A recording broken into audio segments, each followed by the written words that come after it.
evening, everyone. Good morning. Good afternoon from wherever you might have been watching me from. So this is the second day of the African-wide discussion with program. Most of us that were present here yesterday, it was an amazing time with us. We're even fed enough to go and implement all that we've learned. So with no further ado, we want to start right now, and I want someone to lead us in prayer even as we start.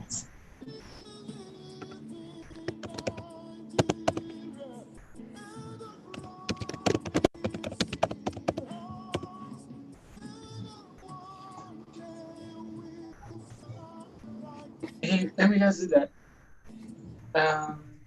So just a quick prayer. Father Lord, we thank you for another this. We're about to start in second. We pray that may you guide us, that the purpose of this event will be achieved. Those that are still trying to join, or those that will be trying to join, we pray that you bring them down there. That at the end of everything, have cause to say thank you. Amen. Thank you, Faith. You can carry on.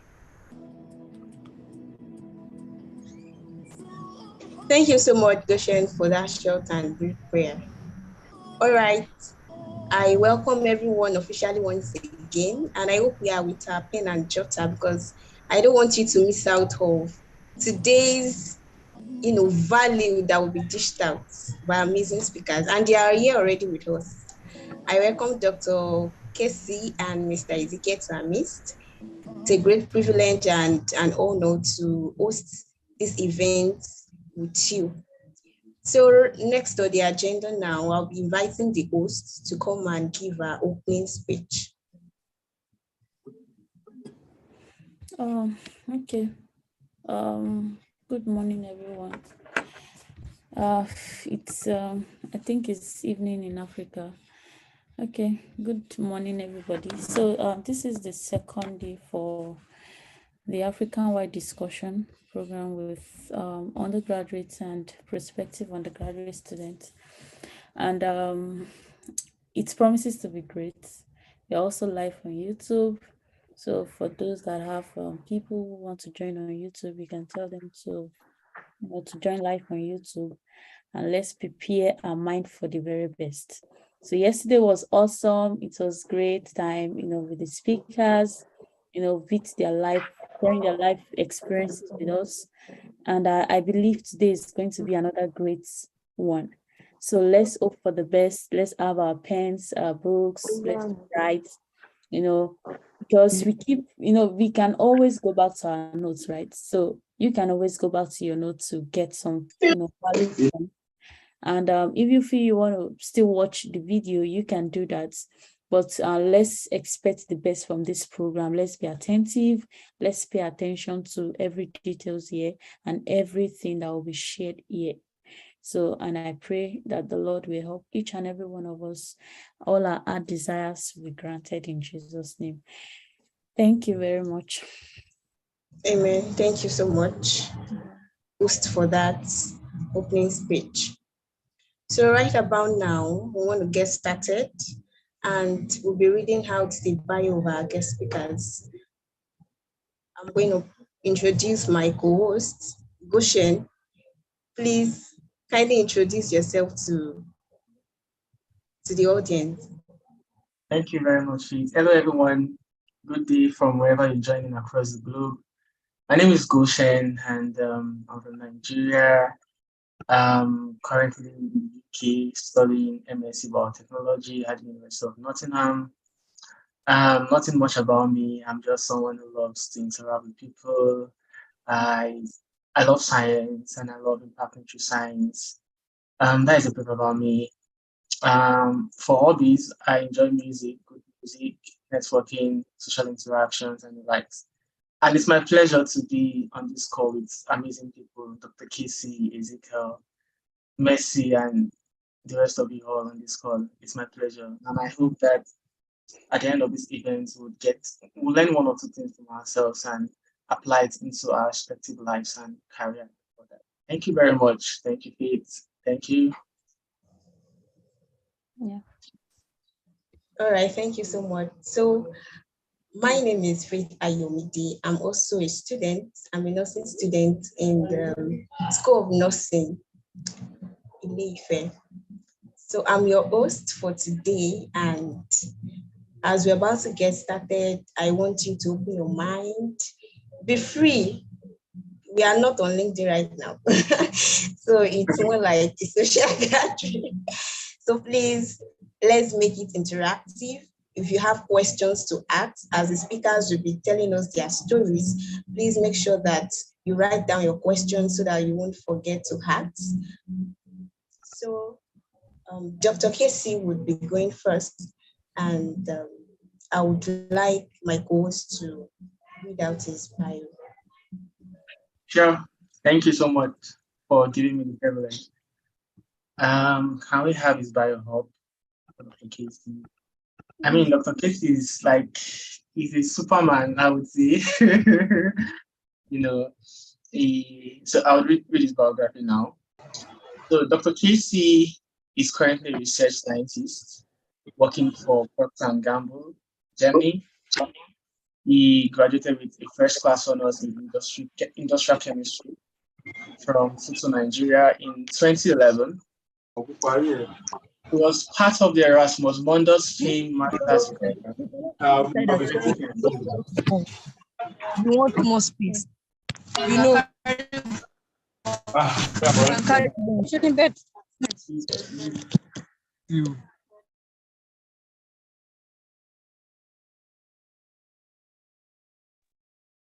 Yeah, sorry for that. So yeah, he graduated with a first class honors in industrial chemistry from Futo, Nigeria in 2011. It was part of the Erasmus Mundus Film Master Program between 2013 to 2015, which was done at the University of Augsburg, Germany, and the University of Bordeaux, France. In 2016, after his MSc degree, he was selected to be part of the Marie Curie Joint Doctoral Program in Functional Materials and graduated in February 2019 with a double PhD in organic chemistry. I don't know how to pronounce the name of the institute though. And polymer chemistry, University of Bordeaux, France. I guess like it's like graduated from two universities. It's a double master's degree.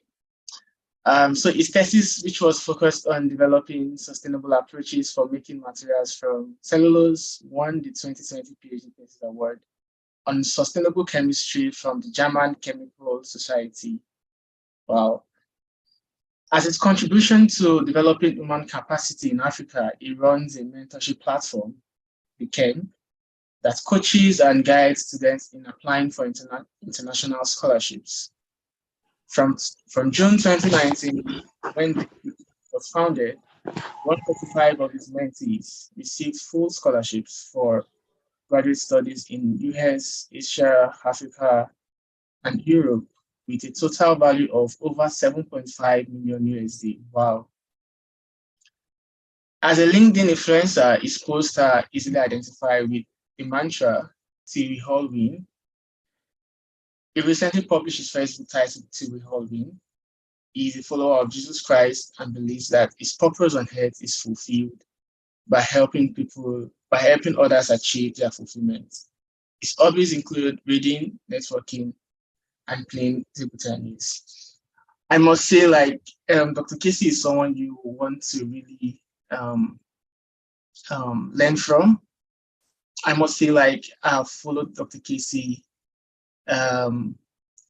almost all my life on LinkedIn, and I can attest to this fact that, like, he's really doing a lot for the community. I mean, I know a couple of friends that have benefited from his mentorship, his tutelage, and I mean, like, he has a lot of wealth of experience when it comes to career growth, education, impact, and all that. So, like, it's a really pleasure to have you here, sir. And we respect you a lot, and we hope to get all you have in store for us today. So, I got a note that Dr. Casey will be back shortly at 6 p.m. Yeah. So do we want to start off with the second speaker while we wait for Dr. Casey? Yeah, Yes, muted, Mercy. go ahead with Ezekiel. Okay, I should take the biography for Ezekiel, right? Yes, Yes. please. Okay, yeah, thank you very much for the honor. Yeah, so like from a distance too, so like it's my pleasure to read his biography to everyone. So yeah, Ezekiel is an erudite scholar, passionate about impacting lives through science and mentorship. He obtained his bachelor's degree in zoology from Obafemi Awolowo University, Nigeria in 2018. As a vision-driven and goal-oriented person, Ezekiel graduated with a first-class degree and was the best student with multiple awards from the school and external organizations. Superb. Also, as a recognition of his excellent performance, he was awarded the Royal African Award in 2020 as one of the top 100 youths in Nigeria by His Royal Majesty the Oni of Ife. Driven by his quest for personal and professional development, Ezekiel secured a fully funded offer for his PhD program in neuroscience at West Virginia University, United States in 2021. His research intends to investigate the protective role of estrogen in the pathophysiology of Alzheimer's diseases, especially regarding learning and memory. He aims to discover ways to treat the disease and help people live healthy lives. Ezekiel is a dedicated individual who values excellence, integrity, and truth. He has mentored and currently mentoring several students directly and indirectly, many of whom are doing excellently well in their respective areas. Ezekiel strongly believes that mindset plays a significant role in achieving success. You succeed or not based on what you achieve in your mind. Ezekiel, like, you are very much welcome. And it's a pleasure to read your biography because I've attended one of your sessions while I was still in Nigeria, truth be told. And I kind of like was blown away by your story. And having you here on this call, this time, this is evening here in the UK, morning over there for you, evening for people in Nigeria. It's like a great pleasure and honor to have you here. And I must say, like, Messi and Ezekiel are in the same school, so like I'm kind of jealous. Why are you jealous? Jealous of what? Goshen, I don't get jealous of what. So like it's I like don't it's like two understand. great people in one place. I mean, like so yeah, Ezekiel is someone you want to tap from his wealth of experience because he really, really did something that is really, and not so many people are brave enough to do that. You know, I was talking with one of my flatmates, not to take your time, about someone that did this kind of a switch, and the person was like, wow, wow, wow. So like it's really wow. So you really want to pay attention and leverage from his experience and apply it to your personal life. Thank you very much, Fitz, for the opportunity. Over to you. Thank you so much, Goshen. Also, when Mercy told me about Ezekiel's story of his career switch, I was like, wow, is he a Superman or something?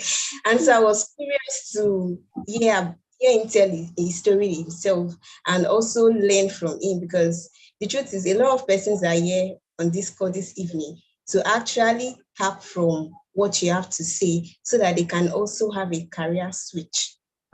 Exactly. So, Mr. Ezekiel, we are giving you the floor now to tell your story, and we are ready to listen to your story. Yeah, basically we want to hear like, what made you make the switch? Why did you make the switch? I don't want to go into details. I want you to do the whole, background thing, from your undergrad school to like the US. How did you come across, West Virginia University? Why West Virginia University? Why neuroscience? And how is it for you? Like, like I can imagine like it's like a new like probably you didn't have any idea like how is it? Like is it difficult? Are you struggling? Are you coping now? Did you struggle before? And what did you do? And everything in between. Thank you so much, Ezekiel. Thank you, everyone. My name is Ezekiel, as rightly introduced, and it's an honor to be here this morning or this evening, depending on where you are streaming from. I want to first of all appreciate the host of the program. This is a platform that has been created to bless lives through different means, especially through hearing directly from people who have done things in their field, people who have done things that some others have deemed to be unachievable. So this is a very great platform, and I would like to say a big thank you to the host. Thank you for doing this, and for the moderators, thank you for taking your time to allow people to enjoy from these experiences. Without wasting much time, I think I have 15 minutes, and I'm someone who really likes to keep to time. I would like to share my story, and if I'm not able to cover everything, please feel free to ask your questions at the end of my introduction, okay? So 10 years ago, I graduated from my secondary school. It was Messiah Comprehensive High School. And then just like the dream of every science student, everyone wants to go to medicine and surgery. And trust me, I wasn't dumb when I graduated from my secondary school. I graduated as the best student. This is not pride, okay? I'm giving you a background so you know where I'm coming from. I was so good then in secondary school. They wanted to choose the senior prefect boy, but I was too young, so they did not choose me as a senior prefect boy. And because of that, they did not even choose anybody. So we had no prefect in my junior secondary school one. Wow. Then in junior secondary school two, my dad had to go to the school and be like, you cannot just deny this guy because he's so small. You just have to trust him. And that was where my leadership story started from. So that was when I became the senior prefect, even though I had no clue what I was supposed to do as the senior prefect boy. But then I became the senior prefect boy. And then that continued till I graduated from my secondary school then. So I wanted medicine and surgery, okay, because I had really good grades and all that. But it didn't work out. I wrote JAMB like 3 times, post JAMB also like 3 times. And every single time, even though I put in my best, I did not get beyond 212. Then it seems as if I wasn't my best. It seemed as if I did not know what I was doing. It seems as if things were going in the wrong directions for me. Though I was brilliant in my secondary school, I also had to write my WAEC like 2 times. Again, because I really, really wanted medicine and surgery. So all my mind was fixated on medicine and surgery. And my dad also really wanted that. So we were all gunning for medicine and surgery. But like I said, I'm a man of faith. So I believe that God has a plan for everyone. And when you are going in what seems like the wrong direction, God has a way of bringing you back to the right direction. I was discussing with one principal in one of the other secondary schools, and he said, okay, so you've been trying medicine and surgery and nothing has been working. Why not just try something similar to medicine and surgery? Then when you get to school, you can make a switch. So I decided to go for zoology. So that was how I got into zoology. So when I got into Why not zoology, microbiology? Yeah. I think About chemistry. Exactly, or biochemistry. I wasn't fully informed. Someone that just finished secondary school. So I know there were biochemistry courses, microbiology, zoology, botany, but I just wanted something at a higher level. I know biochemistry has to do with microorganisms. So I wanted something higher. And that was my thought then. So I was like, zoology, animals, well, humans are also higher animals. So let me just go for that. So I went for zoology. And then I got in my part 1, I was also like very fixated on going to medicine and surgery. So I wanted to switch. I wanted to cross. I obtained a change of course form. So I really put in my best in my first year.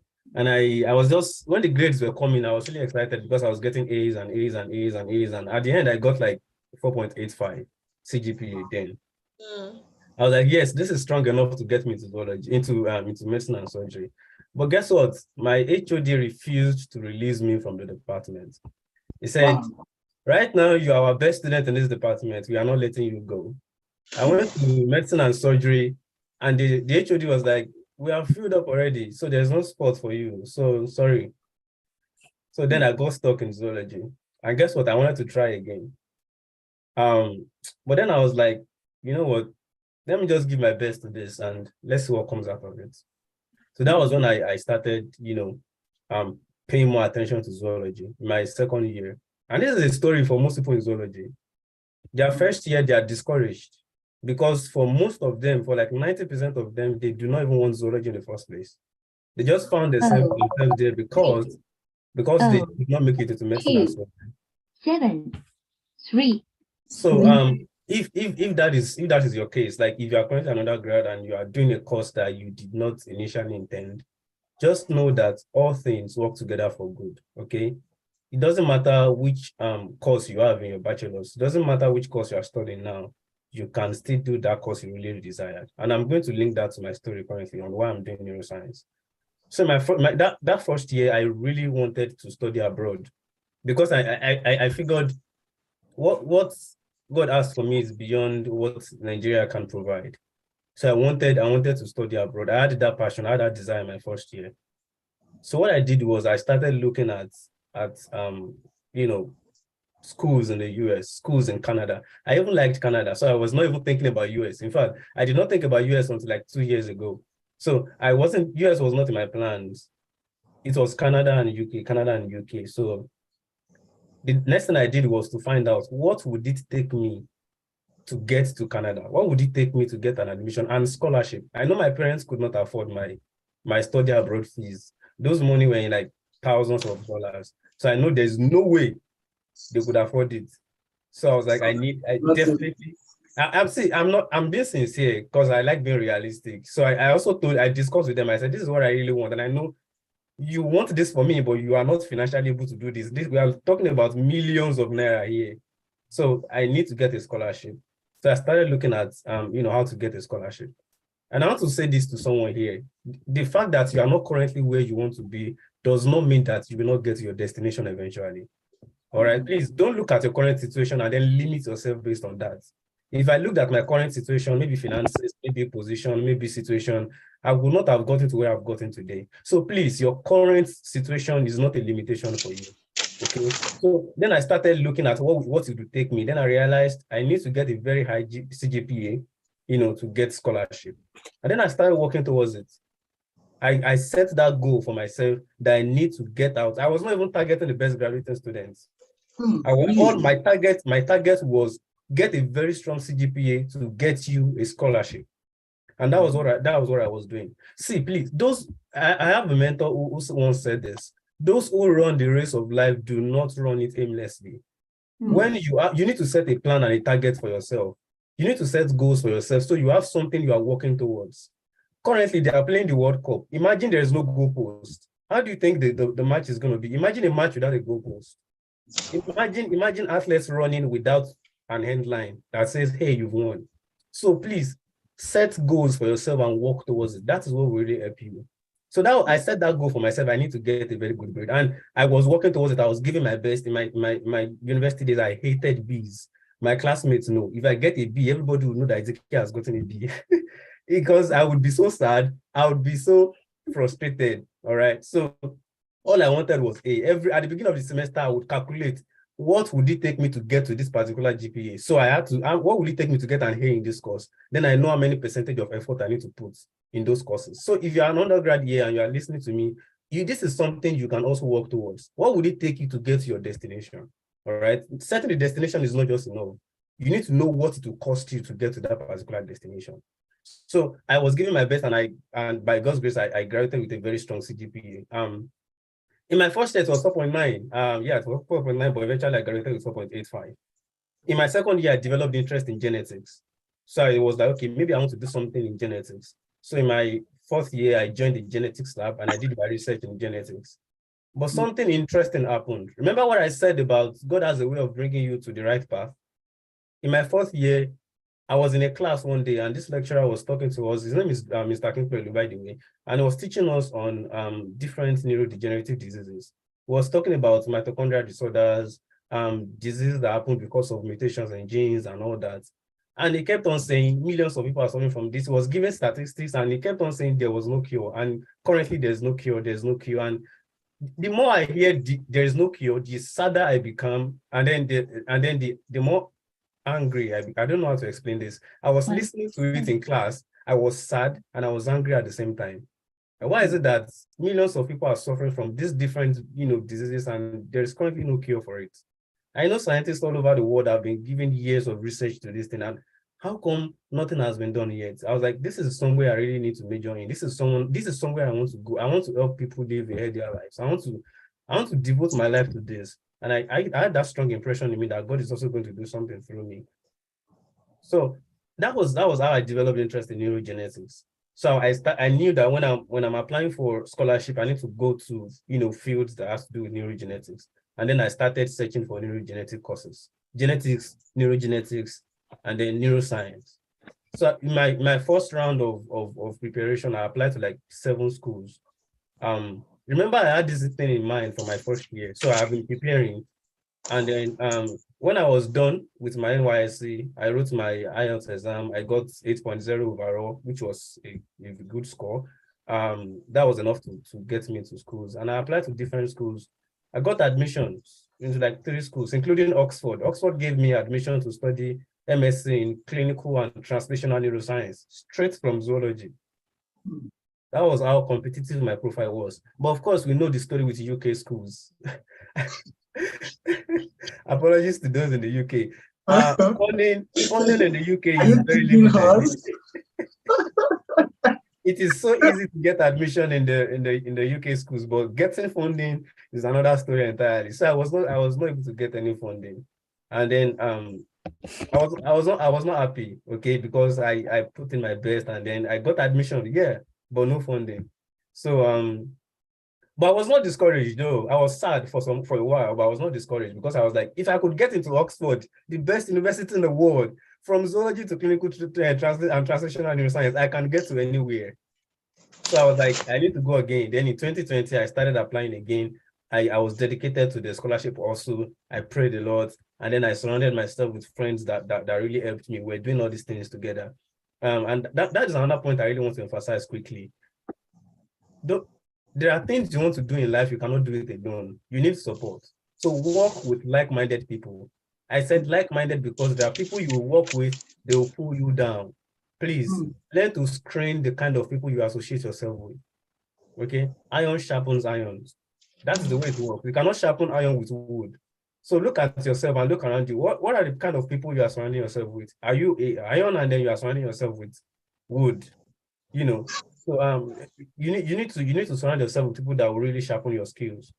So in my second round of applications, I applied to like 9 schools. And then I did interview with 2 schools, University of West Virginia University and then Baylor University. So when the results started coming in, I was getting love letters. For those who have not started scholarship hunting, love letter is rejection letter.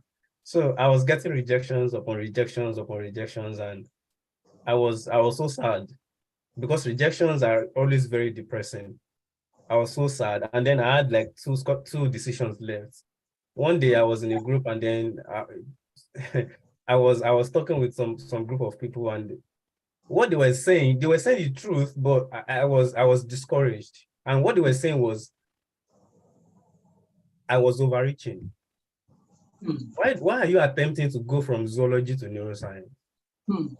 Someone even said to me, have you seen anyone who has gone from zoology in Nigeria to neuroscience in the US? Wow. That night, it was so serious that I went to LinkedIn and I started searching one by one for people who had bachelors in zoology in Nigeria, and then they have their PhD in neuroscience. No, remember, this is not BSc to MSc. No. This is BSc to PhD. Okay, that's a very giant leap. BSc zoology to PhD neuroscience, not MSc neuroscience. So it was a very huge leap. And I started searching on LinkedIn to look for people who have done that before, and I could not find any. So I was even sad the more. But then I knew that this is something I want. This is something I really, really want. And this is something I'm really going to give my best to. If it's going to take me another round of application, I don't mind. So for me, it was a do or die affair. I said, there's nothing in Nigeria for me that is going to help me fulfill the destiny God has called me to. It was plain for me. So it was like, this is something it's either I get a scholarship or I get a scholarship. There is no other option. There's no backup option. For some of you, maybe that is the kind of mindset you need to develop, that there's no backup option for me. This is something I really, really want to get. And that was it. So I was sad and I was discouraged. And I'm going to tell you, when you are on your track, when you are running, people will be there to discourage you. Some people, we call them naysayers. They will tell you it is not possible. They will tell you it is not doable. It is not achievable. Please don't listen to them. If you believe, like, remember, what you believe in your mind matters a lot. If you believe strongly in your mind that you can achieve that, you can definitely achieve it. So close your ears to the naysayers. And I was going to have it that night. I got the admission from West Virginia University. Wow. Wow. And everywhere scattered. I'm telling you, everywhere on that group scattered. People broke rules. Groups, WhatsApp groups have rules. WhatsApp group have rules. So one of the rules in those groups was you cannot use sticker. If you use a sticker, they will send you out. They will kick you out of the group. And this group has over 200 or 250 something persons. That night that I got the admission, that was also the same night that Aniel got admission. Aniel was also my friend. We were together. So we were really helping one another. Then we're getting the rejection letters together, and then we got our admission letter the same day. So that night that I posted it, I said, what God cannot do does not exist. That was the caption in the group. And that group scattered that night. People were so happy, they were dropping sticker upon stickers until the group started to hang. In fact, the admin had to clear all his messages because his phone could no longer contain it. For minutes, several minutes, messages were coming in. People were so happy, and they dropped his own too, and everywhere just scattered. So I'm trying to tell you that people celebrate successes. People celebrate success. They may not be aware of what it took you to get to that place, but they will always celebrate you when you succeed. People don't celebrate excuses, only excellence. So strive to be excellent in everything you are doing. Okay, don't give yourself to excuses. This is too hard. No one has done this before. I don't think anyone has gone from this to this. You want to switch your career. People will say it is impossible. People will help you even generate excuses. Don't listen to them. Be determined, and then find your motivation. Find your motivation. What is driving you? You need to have something driving you specifically. For me, it has to do with what God has called me to do and my family. So those are the two motivations I really help, very, very strongly. And I also have people who are looking up to me, who wants to drive motivations from me. So I know I cannot fail. And I'm someone who is also driven by excellence. So I'm also telling you this morning or this evening, try to be excellent in everything you do. Give your best, be committed, be dedicated. Fan that's your inner desires, fan it to flame. And I'm very sure that, whatever it is you have desired in your heart, you are definitely going to achieve it. So I'm going to stop here. Because of time, if you have questions, I'll hang around for a little while to hear some questions from you. Thank you so much for listening. That was a powerful session. Find your motivation. What is your motivation? I think someone needs to write that down so that after today's meeting, you can go back to your notes and actually write out what your motivation is. That was a whole lot of value. That was value. For me, it was massive. I can relate to like almost everything Ezekiel has said, because that kind of transition is not just even to MSc, it's to a PhD, and I mean not just anyhow school. As Messi would say, it's at Harvard University. It's like I was talking with Messi one time. I was like telling her my school is. She was like, Virginia is at Harvard University. Like, it's a really, really intensive university when it comes to research and all. So it's not like any half-baked school or something. It's a top school. So that was a really, really big thing. And of course, came in with like scholarship, like fully funded, get to pay you for your passion. They're like, come and study, we'll pay you. You get to it's really, really inspiring. I even had to take down some of like the not getting dropped. And I don't know, like anybody on the call that wants to just drop one of the punchline he has mentioned. He has said a lot of things, a lot of not get. Like, just in brief, just raise up your hand on mute before we go into the question part. Just like say one or two punchline that you've gotten from Ezekiel's talk. I mean, he has said a lot of things, talking about, don't limiting yourself, getting your dreams, surrounding yourself with people of like-minded dream like you. Having a good Because mindset. so like I want to see people just commenting and saying like one or two like quotes they've gotten from what our speaker has just said. I mean, just to encourage others. So I can see Ruth. Ruth, do you want to unmute yourself and talk?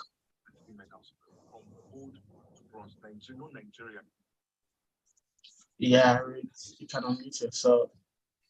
I can see Eniolua, you can also unmute and talk. Okay, I think Sunday should go first. Okay, Sunday, you can unmute and talk. Sunday, please go first. Okay. Good evening. Thank you very much for the wonderful success story that you have just given. Indeed, I was actually motivated by that. So I want to ask. I want to ask a number of questions from what he has said. So my number one question is that, assuming someone who still have interest to study medicine and you are currently studying a paramedical course, like let me use myself for instance, I'm actually studying microbiology, and however I still have a keen interest to study medicine, that is after my first degree. So the question is there possibility or tendency of switching to do a degree program in medicine in the United States after a degree in any paramedical related course, especially microbiology? That is the first question I want to ask. Probably you could attend to that, sir, first. I don't know. Yeah. Our speaker is on the call. Jessica, do you want to take this now? Yes, I can. Yes, Okay, let him take it on. Yeah. Oh, okay. So the short answer to your question is yes, you can. The long answer to your question is you can, and you have to be strategic about it. Strategic in the sense that the way the medical system in the US works is slightly different from the way it works in Nigeria. In Nigeria, you can go into medicine directly from your secondary school, but in the US, it's quite the opposite. Not like opposite, but there's an extra step to it. So the way it works, from your high school, you go to something called pre-med. Pre-med is a 3-year program, and you can do biology. It's just like normal BSc, but 3 years of BSc. And then at the end, you write an exam called the Medical College Admission Test, MCAT. And then when you pass the MCAT, you get into med school. There are also other minor processes, like you need to get recommendation letters from some professors to get into med school. But yes, you can. Now that you're already doing microbiology, the challenge is there is no, unless things have changed, but the last time I checked, there is no MCAT center in Nigeria. I think the closest MCAT exam center is in South Africa. I don't know if they offer the exam online right now. You would have to check. The exam is MCAT, Medical College Admission Test. So read about MCAT and see if it is currently possible to do MCAT in Nigeria.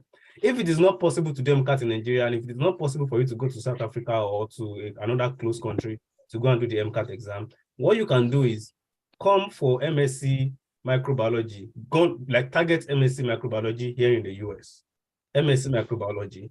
Once you get to the US, you can decide to finish the MSc microbiology, but before you finish the MSc microbiology, do your MCAT exam, pass the exam, get the recommendation letter, and then get admission into med school. So that as soon as you are done with your MSc, you will be going to med school straight up. So you have like 2 years to bridge that gap. Or you can get here on MSc microbiology, do your MCAT, pass your MCAT, get into med school, and then drop out of MSc microbiology and just start your med school straight up. Wow. Thank you very much, sir. So again, I just want to say this. Indeed, you have spoken, and then you have spoken aptly to answer my question. So I want to demand that I would want to get in touch with you, sir. That is a request, sir. Yeah, so I feel like the speakers can share their LinkedIn, whatever, chats, and you can always use them via LinkedIn. I know Ezekiel is active on LinkedIn. Yeah, I've seen him on LinkedIn a couple of times. So partially active on LinkedIn. Partially active. So like he's a neuroscientist. So like You can see the glasses and all, so you search everything 247. But then, yeah, like he would probably share his handle, and you can reach him there. And Yeah, okay. Roots, please. Let's quickly pass. Yes, Roots, you can go ahead.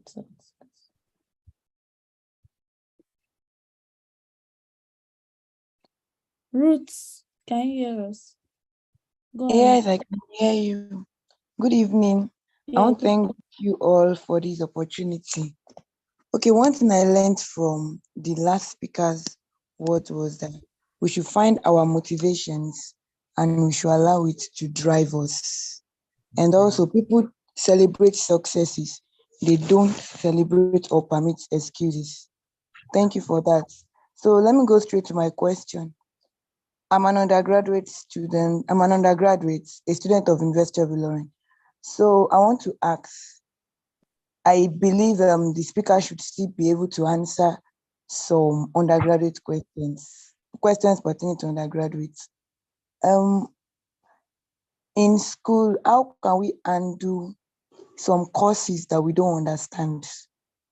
If you get my question, because cramming alone cannot just do it. So how can we understand that? Thank you, ma'am. Yeah. So I know Ezekiel is still here. So Ezekiel is he's a genius, I would say. I'll take that as a flatter.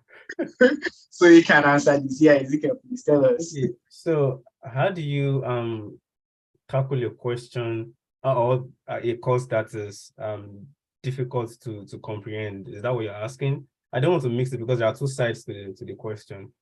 Can you ask the question again briefly? How do you? Yeah, I think that is it. Yeah.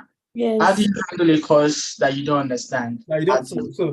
Yeah, I'm trying to differentiate between a course that you don't understand and a course that is difficult. There are two different things. So I don't want to mix it up in my head. So if you don't understand the course, one quick strategy that you can use is reach out to 3 or 4 persons who have done the course before you, your senior colleagues. So I'm assuming you're in like year, I don't know, what year are you? Irrespective of whatever year you are, you still have people above you, people who are ahead of you. So you can reach out to them and let them know what is happening. How did they handle the course? How did they pass the course? How were they 300 level? Yeah. So reach out to those in 400 level currently. Discuss your plight with them and let them help you understand how you can tackle the course. If you're not understanding the course, reach out to them and ask them how they were able to comprehend the course, how they were able to understand the course better. If that is not helping, that should help in most cases, but if that is not helping, you can go straight to the professors or to the lecturers and let them know your condition, your situation. Like, okay, I'm having some troubles understanding this course, this part.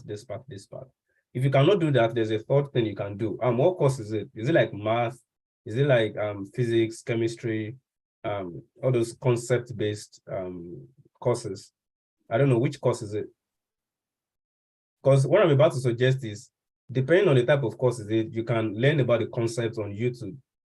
When I was in my 200 level, I had issues with understanding some advanced mathematics. I spent a lot of time on YouTube. I was watching tutorial videos on YouTube. So that could be an avenue for. You said biochemistry. Biochemistry. There are many resources out there on biochemistry. That's even fine. So that's my whatever concept you want to learn in biochemistry, that biochemistry is particularly difficult. That is the truth. Even at this level, I've done some biochemistry and I know that it's interesting, but it's particularly difficult. So what you can do is take those concepts and then learn it. So for instance, if the concept is on proteomics, for instance, go to YouTube and watch videos on proteomics. That would help you understand the course materials better. So I hope those strategies will help you, handle the course better and succeed in the course. But don't feel daunted, all right? Don't feel threatened by the course. It's just ordinary course. You can trash the course and pass it. So prepare your mind for that and then work towards it. You can. The course is not bigger than you. The course was created for you. You're not created for the course. So you can definitely handle the course. All right. And you will succeed. Exactly. Thank you so much, Ezekiel. So I know Ruth has heard. You can leverage resources from YouTube. You can speak to a colleague to understand the course better. Sometimes group study helps. When you study as a group, it helps sometimes. And also you can also meet the professor or the lecturer taking the course. He or she is kind enough to explain to you. I can see Eniolua. Eniolua, do you want to say something? Yes, Eniolua, please quickly talk.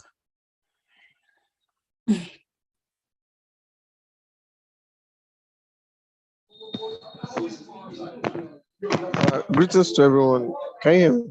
Yeah, we can hear you. All right, greetings to everyone. I want to thank Mr. Ezekiel for his contribution. It was really encouraging.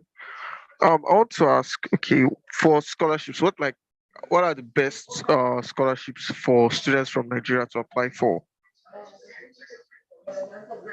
Do you mean masters or undergrad? Yes, for master's level, sorry. Yeah. Yeah. So Ezekiel, you have another question. What are the best scholarships to apply for? I'm looking at the best way to approach the question. Because it's a good question, all right, but it's so generic. So I'm looking for the best way to encapsulate all the answers in a few sentences. So maybe you could say like what course you're studying and maybe what you want to study for masters and maybe the country you're looking at applying, so that you know, give like our speaker like if there are feel. Yeah. Okay. All right, thank you very much. I studied human anatomy in my undergraduate years. I'm considering public health. I'm considering. Can you hear me? Yes. Yeah, sure. Please go on. Okay. Yeah. Okay. I'm considering public health. I'm considering physiotherapy, and I'm also considering forensic anthropology for masters. So forensic anthropology. Okay. So one thing I would first like to clarify is there are two forms of public health. There is the Masters of Public Health and there's a Masters of Science in Public Health. So when you are searching for scholarship, differentiate between the two. The Masters of Public Health, MPH, is a professional program, and that one has more requirements than the Masters of Science, MSc, in Public Health.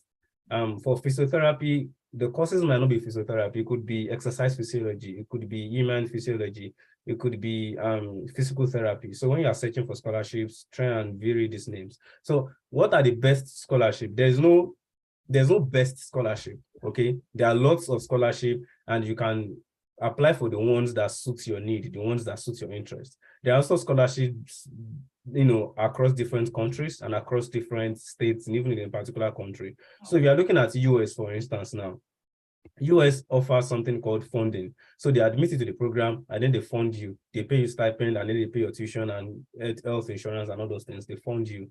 For UK, they call it scholarship often. They give you scholarship. You don't pay tuition also and then you get some stipend. So it varies from schools to schools, from countries to countries. What I would advise you to do is search generally for scholarships and then filter those scholarships based on what you want. So note down these addresses. You can go to petersons.com. Go to petersons.com and then search for scholarships in public health. Look for schools that offer funding in public health. You can also search for myschoolscholarships.com. I already mentioned petersons.com. There's 4icu.org. That one organizes scholarships and funding, organizes schools based on countries and continents and all that.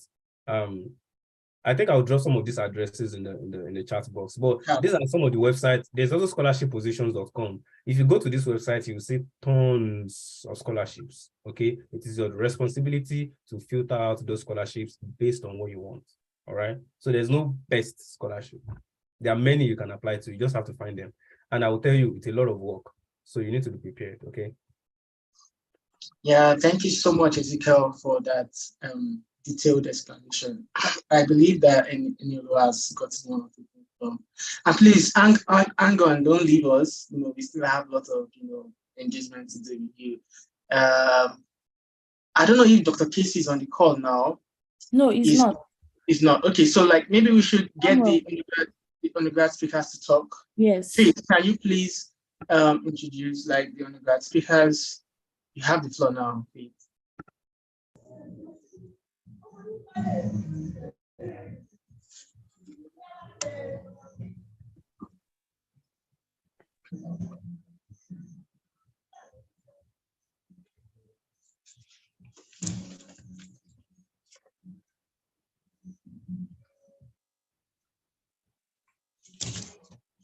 All right, I hope we are enjoying the event and we've learned so far. So I'll be introducing some undergraduates to us who have made impacts during the strike. So they'll be telling us about their achievements, what they did differently, the challenges they faced, and how they were able to overcome. So their story is to inspire, encourage, and motivate fellow undergraduates. Samuel Fajano is currently a final year student of forestry and wood technology at the Federal University of Technology, Akure, Ondo State, Nigeria. He is currently interning with the International Union of Forest Research Organization, headquarters in Wiener, Austria. He is an alumnus of the Marine and Community Conservation Remote Externship Program hosted by Paragon 1 in collaboration with the National Geographic Society and the Nature Conservancy, where he carried out a research on ocean challenges and solutions at Araro Misi site in Ondo State, Nigeria. The research brought a local coastal community in Ondo to the world map, which earned him an outstanding completion certificate out of 100 extants. He was also one of 11 extants awarded $2,000 in competitive seed funding. As a student ambassador for Paragon, one where he promotes remote externship programs, he built a community of about 500 students across Africa, where he helps students develop relevant skills, organize webinars with seasoned career coaches and scholars sharing their career success stories to inspire, motivate, and also provide mentorship sessions for undergraduates to position themselves for global opportunities.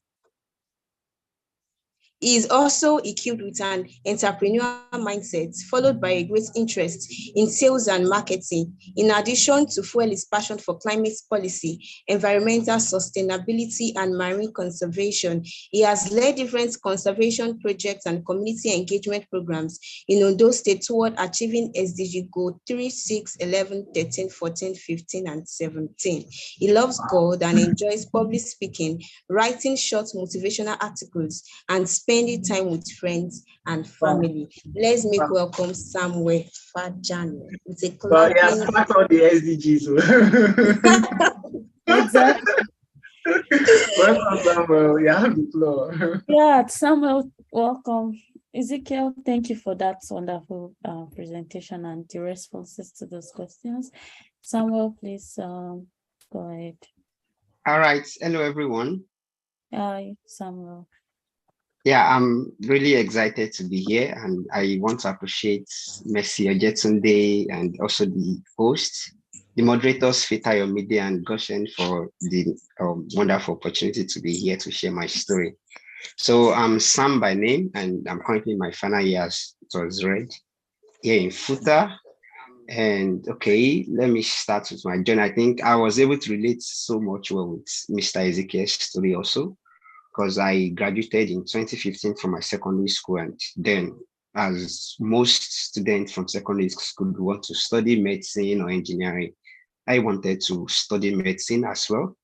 Okay, I'm the last child of my family, and I'm also the only male child out of 6 children. So then, family, they want someone who is the son and bearer to, study a course that looks promising.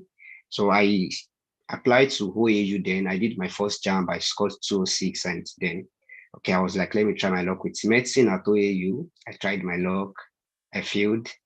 And then that same year, FUTA had new courses. They were health related. They had option of human anatomy and also physiology. So I decided let me try physiology that same year, which again, I passed the post-UTME, but then I was not shortlisted for admission.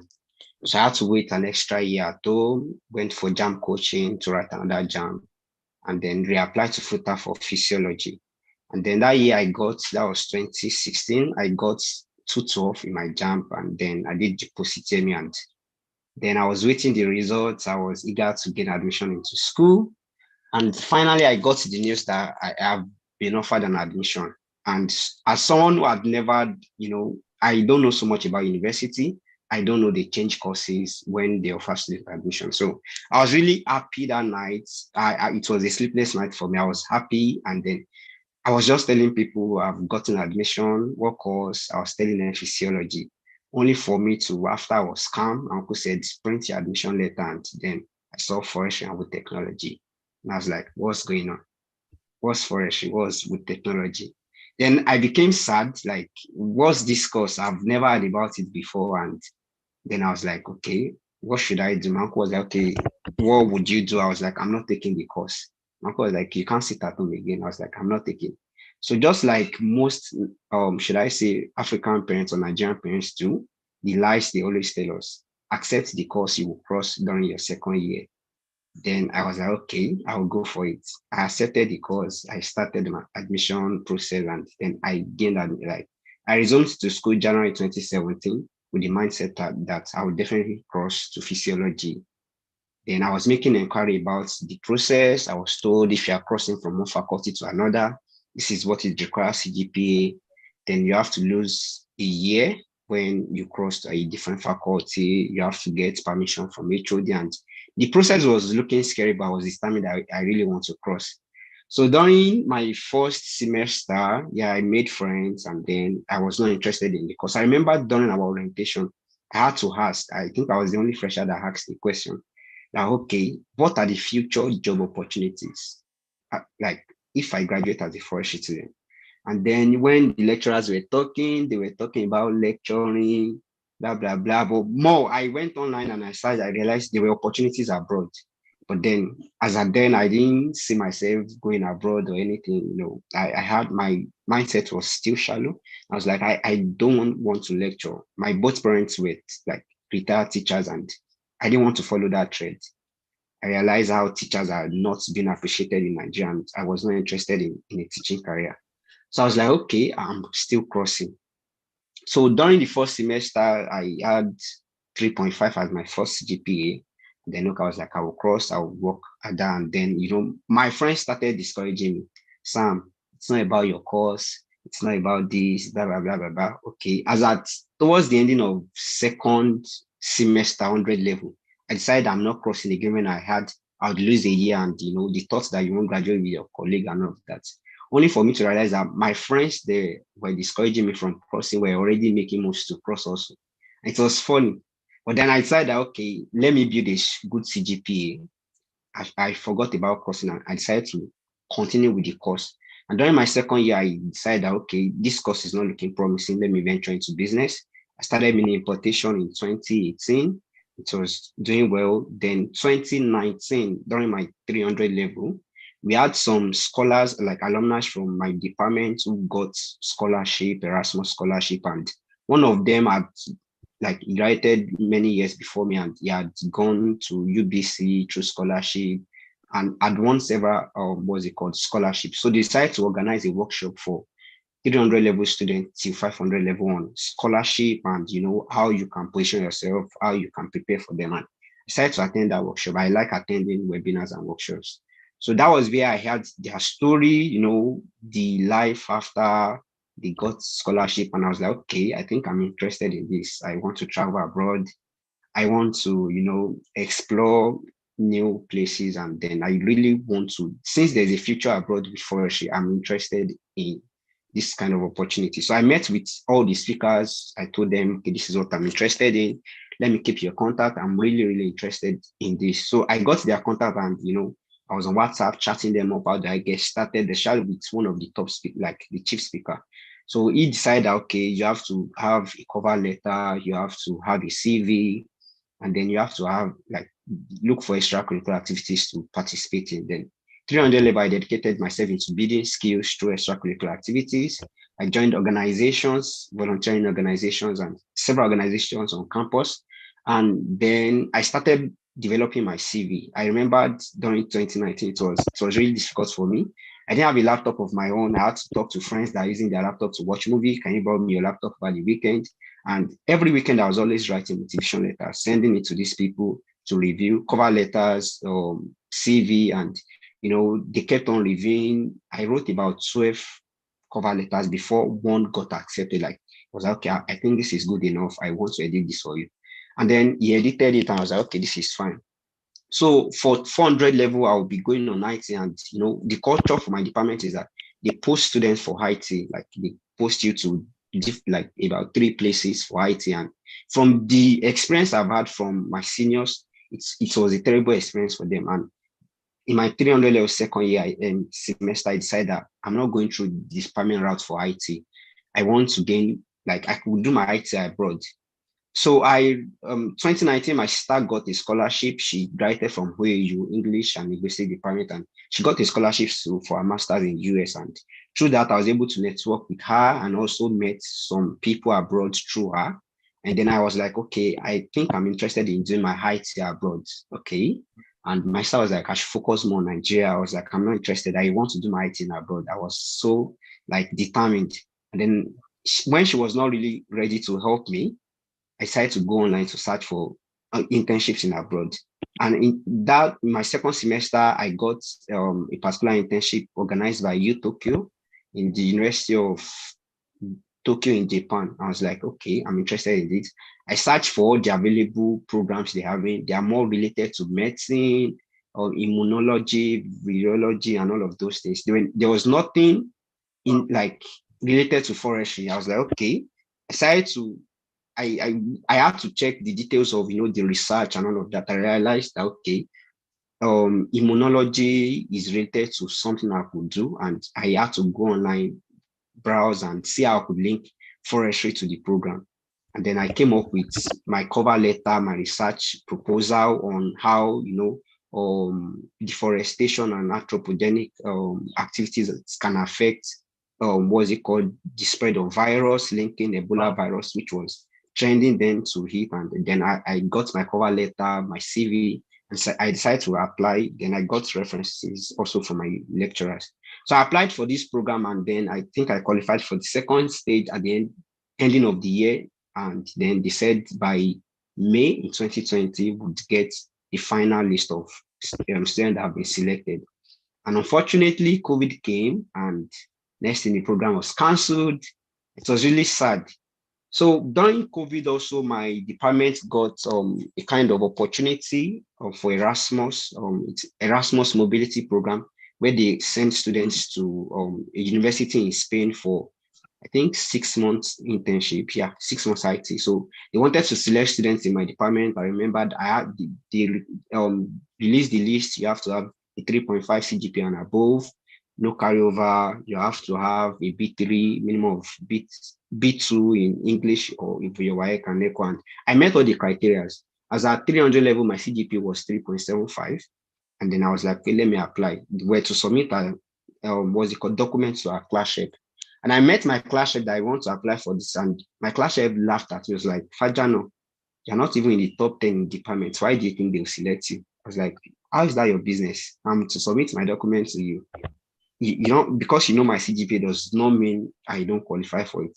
So I decided to apply, and then I had to network with the lecturer in charge, and he said, okay, that once I apply, the department will select the best. I think they selected 8 students, that they'll select the best. And then I was following up with this man during the pandemic lockdown at home, and I think October, they released list of students that were selected, and I realized that some of these students were not even having strong CGPA as I am. How come? I contacted the man, and the man was like, he could not influence anything. Well, like school was locked down, so there was so many, politics and all of that. That is so sad. And sorry about it. I didn't get selected, and that the following year I should like try again and all of that. And I was really sad.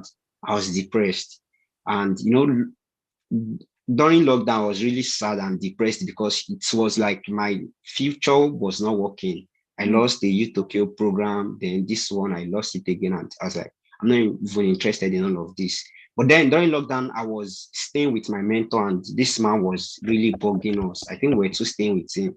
We had to read books, we had to write business proposal. Like, it was just preparing us too much.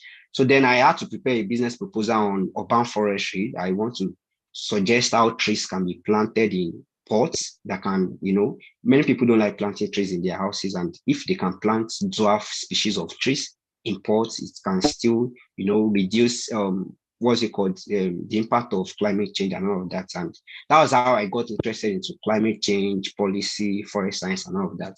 And then I was reading, joining webinars for international programs and all of that. So I think 2020, after the pandemic, school resumed, then I had to start my 400 level. And during 400 level, we were preparing for IT, and I was like, I'm not doing IT with my school. They post students to workshops and places that the kind of experience I want, I can't get it there. I was like, okay, I'm not interested in this. Then I think I was also still searching for internships abroad, but I wasn't getting any. I decided to settle for Nigeria. Then I met my lecturers, they should recommend places for me. So one of my lecturers recommended a place for me in Lagos, and then we had to submit. If you want to do your IT outside, you have to submit a profile of the company. And then a lady came and she got an internship with an IT placement for Julius Berger. They have a furniture factory. And then, the man in charge of our IT placement announced that, okay, someone got, but if you have places, I submitted my own, and I was like, Lagos, they don't plant tree in Lagos, that they only plant flowers. You can't go to Lagos to do your IT. You only play. And I was really sad. He didn't accept where I submitted. I was like, okay, I met the lady that got internship through Julius Berger. How did you do it? She was like, it was her dad, blah, blah, blah. She wasn't releasing information. Then I went online.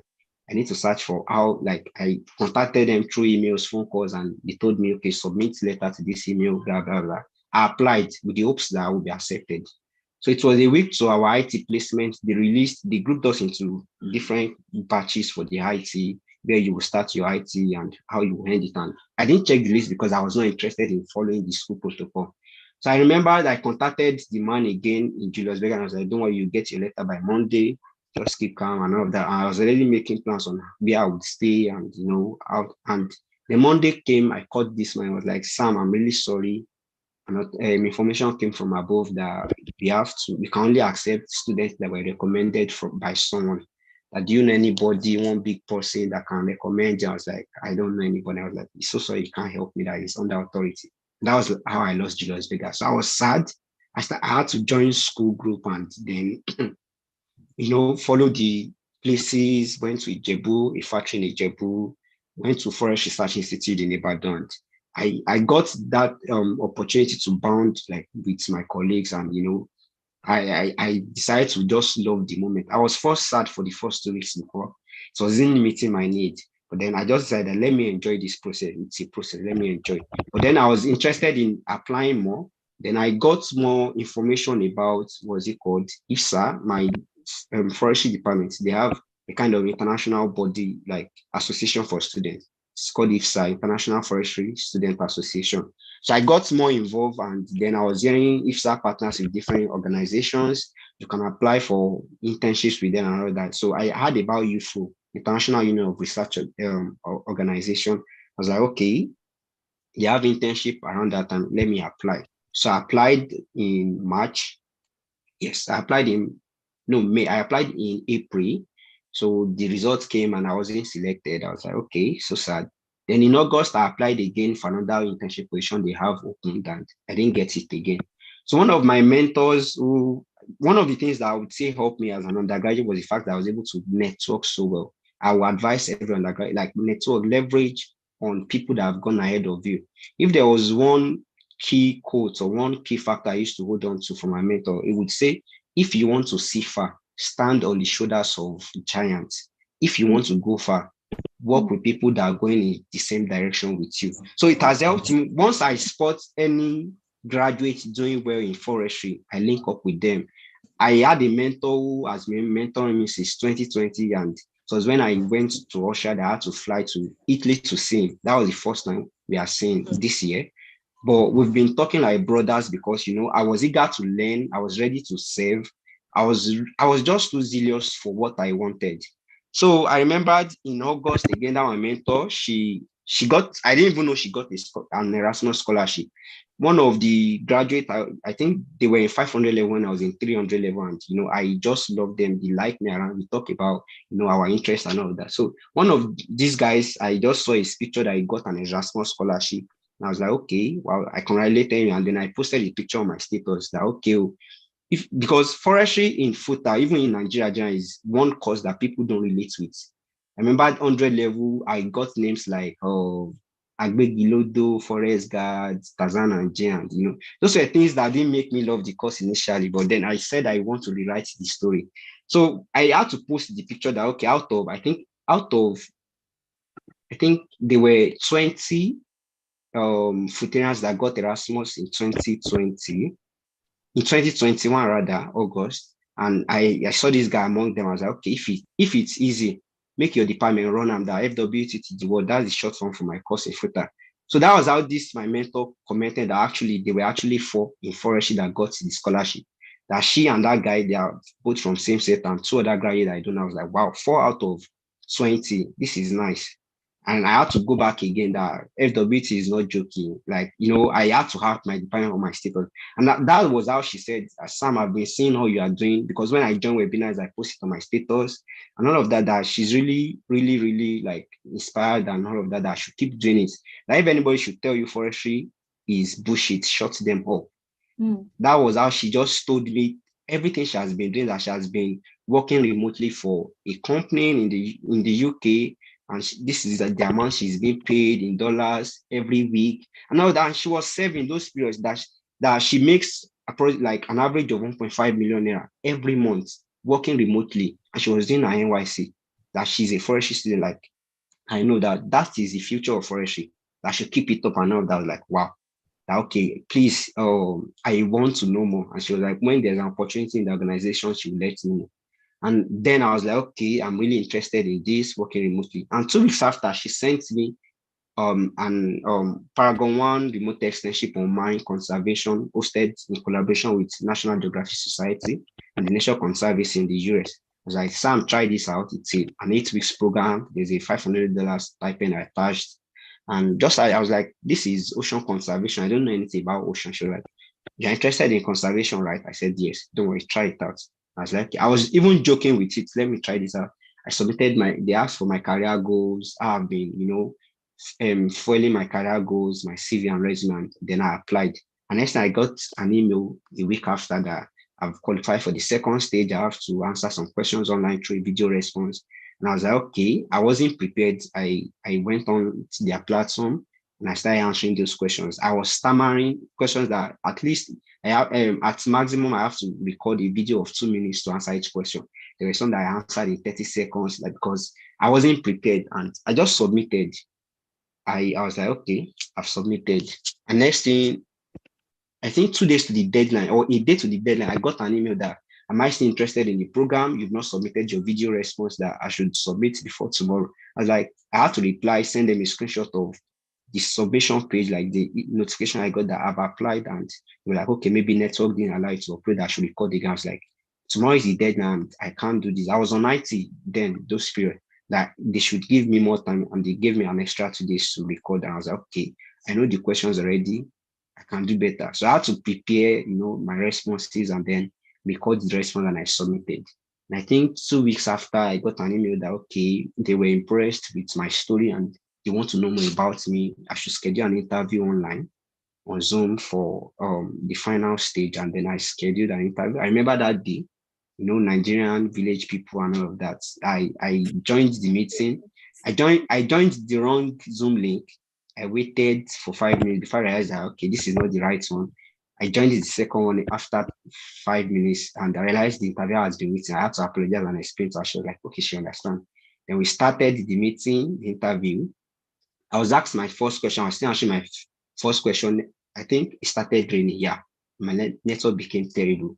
Like, oh my God, what's this? So I could not hear her again. And she was like, okay, I should off my camera. That she has seen me. She knows I'm the one. I should just off my camera so it's well better.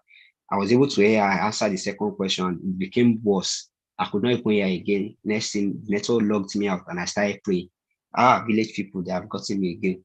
So I tried joining back and then I got the notification that the meeting has been ended. I had to send an email. I cannot reschedule. This is my situation. I'm from Nigeria. It is rain. The network is stable. I was like, we can't reschedule that. All data has been booked for interview.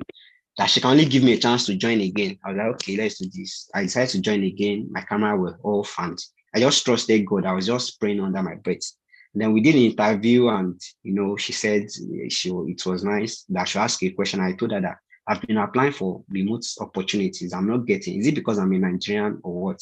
That I believe that do they offer certificate after this program? I believe if I can get a certificate to prove that I've worked for an international organization before, this would help me to, build confidence with other international organizations. So definitely that should understand my concern. They definitely offer me a certificate when I competed. And I think 2 weeks after, I was at a friend's place and then I got the notification that I've been accepted. I should accept my offer letter. I ran from my house to the school gate. I was just like, my head was blank. I ran from my house to school gate and then, I was really happy. I came online. What I did was to first post all the 12 love letters I've received within 2019 and 2021. And then I posted the email I got and I was like, a single yes can cancel all the no's. So I was so happy, people congratulated me and then we started the program in September and I realized we had 4 groups. 100 students were selected globally. I was 1 out of 4 Africans were selected and I was the only Nigerian. Funny enough, other students were selected based on their course. They were marine science students, geography, course that were related to social. And I was the only forestry student. And I began to wonder, how did I get here? I can't explain. It was just God and, my zeal. And then we started the program. I was in Group D. We had 20 students from different parts of the world. And so it was really crazy. Most meetings are always at night. There were nights like the first meeting we had, I was the only one having a dark screen. Like nobody could see my face. It was crazy. So I decided that, okay, I had to get a lamp to join meetings. Sometimes I pray, because I was borrowing a laptop for all of this program. I didn't have a laptop of my own. So one of the things I also say is that work with friends that believe so much in you. It got to a time, I think after my second week, my friend had to release a laptop for me. I would tell you since 2022, I think September, that my friend's laptop is still here with me because she felt I needed it more. So have friends that can support you in your dream and trust me, it will go a long way. I also had families that supported me. My uncle was in charge of my data every week. Was always paying for my data course because they were really proud. So I started the program. I didn't know anything about Ocean.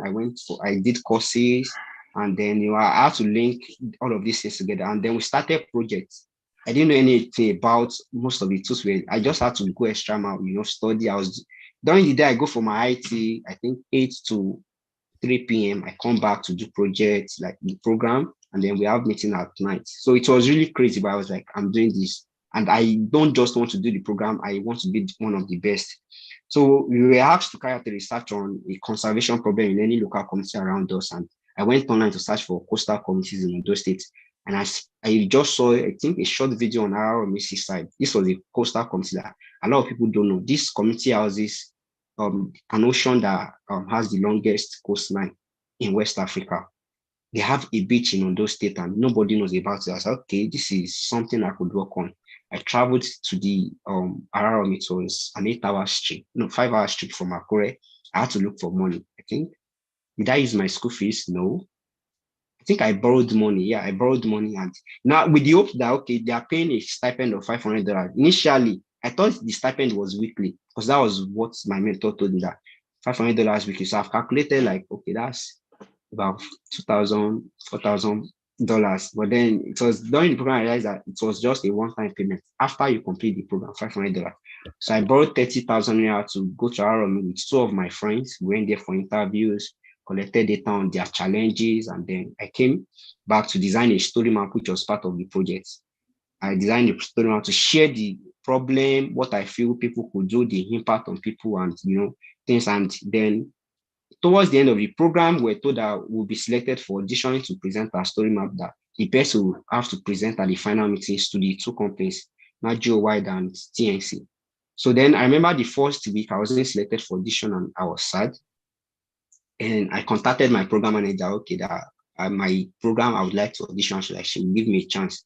I remember I did the first auditioning and I was halfway my story, like my presentation, and my time ran out and I could not finish. I was like, okay, I prayed that, okay, I should get a chance. And the next audition list, I made it to the next audition list. I did the audition, and next thing, they selected 7 they selected 7 from 2 groups, group C and D, and I was one of them.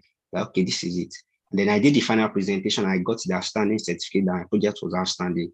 In December 24 of 2021, they released an application for seed funding, and they want to select some programs to sponsor with some of these projects to sponsor it with $2,000 so that we can really solve the problems we identified. And then I applied, and then January came. No, February, they sent me a congratulatory email that my project was selected for the seed funding. As if that was not enough again, they offered me that because I was always, okay, I think I joined LinkedIn September 2021 when I started the program. I was always sharing, the program experience on LinkedIn. And maybe because of this, and I also referred some other students for the program, decided to make me an ambassador with commissions, $100 commission for each student that gets into the program. I said that, okay, beyond the fact that I want to make money, I think I want more Africans, because I remembered one of the things I experienced during the program was that once they want to list of people, we the blacks that get qualified, at least our names are always listed last. So I was like, why is this? Well, it is not just a mistake that should happen often.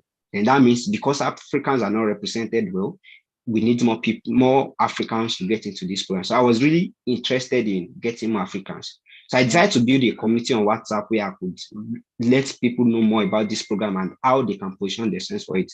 So I guide people and help them review their CVs. Even I wasn't a professional, I had to recruit people like some of my friends that are not really good with CV and writing, and then we started mentoring people, always having WhatsApp calls every night with hundreds of students from different places to guide them through. And I'm glad today I have over 500 students that have tried out the programs. And aside that, I've helped over 30 students into getting into some of these Paragon 1 programs that's helped them to kickstart. One of my students got the seed funding, I think, last few months ago, and I was really proud of what I've been doing for Africa.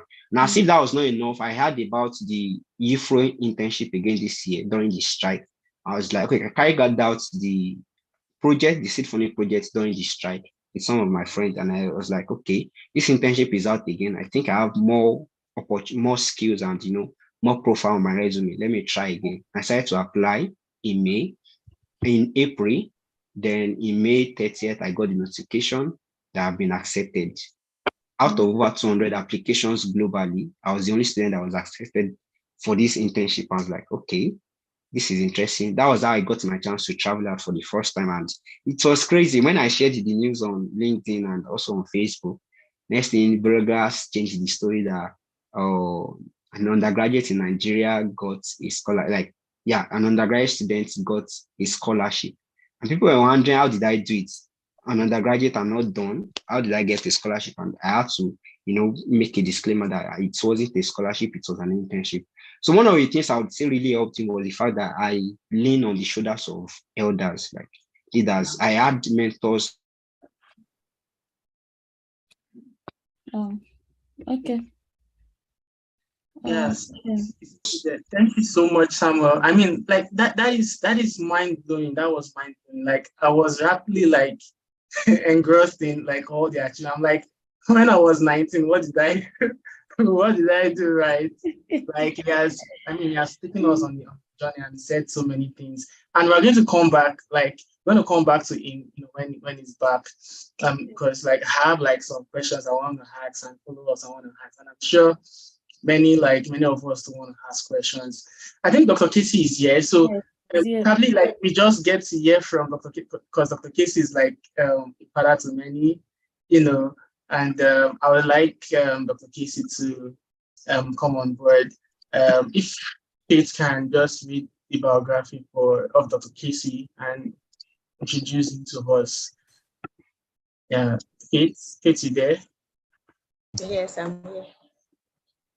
Yeah, please. Thank you, Michael, for this opportunity is a very rare one to read the biography of Dr. Casey. Dr. Casey has been a wonderful person on LinkedIn, and one of the things that one of the things that got me attracted to him was the fact that in every of his posts he will always put "till we all win." We all win. Yeah. I mean, strike a does chord, not know yeah. that mantra. So Dr. Kelechukwu Onwukemike, I'm very sorry if I don't pronounce it well, is currently a research scientist working for Procter and Gamble Company. He graduated with a first class honors in industry chemistry from Futo, Nigeria in 2011. He was part of the Erasmus Mundus Film Master Program between 2015 to 2015, which was done at the University of Augsburg, Germany, and the University of Bordeaux, France. In 2016, after his MSc degree, he was selected to be part of the Marie Curie Joint Doctoral Program in Functional Materials and graduated in February 2019 with a double PhD in Organic Chemistry, Cartier Institute of Technology, Germany, and Polymer Chemistry, University of Bordeaux, France. His thesis which was focused on developing sustainable approaches for making materials from cellulose, won the 2020 PhD thesis award on sustainable chemistry from the German Chemical Society. As his contribution to developing human capacity in Africa, he runs a mentorship platform, DCAM, that coaches and guides students in applying for internal scholarships. From June 2019, when the camp was funded, 135 of his mentees received full scholarships for graduate students in US, Asia, Africa, and Europe, with a total value of over 7.5 million USD. As a LinkedIn influencer, his posts are easily identified with the mantra, "Till we all win" mantra. He recently published his first book titled, "Till We All Win." He's a follower of Jesus Christ and believes that his purpose on earth is fulfilled by helping others achieve their fulfillment. His novels include reading, networking, and playing table tennis. With a clapping ovation, please, let's make welcome Dr. Casey to the podium. Dr. Casey, you're much welcome. You're much welcome. Thank you, guys. Let's get the book till we all win. Yes, Yeah. like Yes. Make sure. he's one of the oldest sports of the Erasmus Mundus scholarship. Like when you're talking about scholarships, like he's there. Talking about research, he's there. He's the Talking boss. about impact, he's there. I mean, like it's super, super. You're welcome. Hello, Mercy. Hello, Goshen. Hello, Faith. First, let me say thank you guys for having me. When Mercy reached out to me, I always say yes when it comes to any form of opportunity to share in any way with I would say ourselves, right? I'm not that old. You might be surprised, but yes, I'm not that old. So it's always an opportunity for me because I strongly believe that we are doing something that has not been done before. And we are seeing the impact. Gone are those days when you ask somebody, how did you do it? They say, it's God.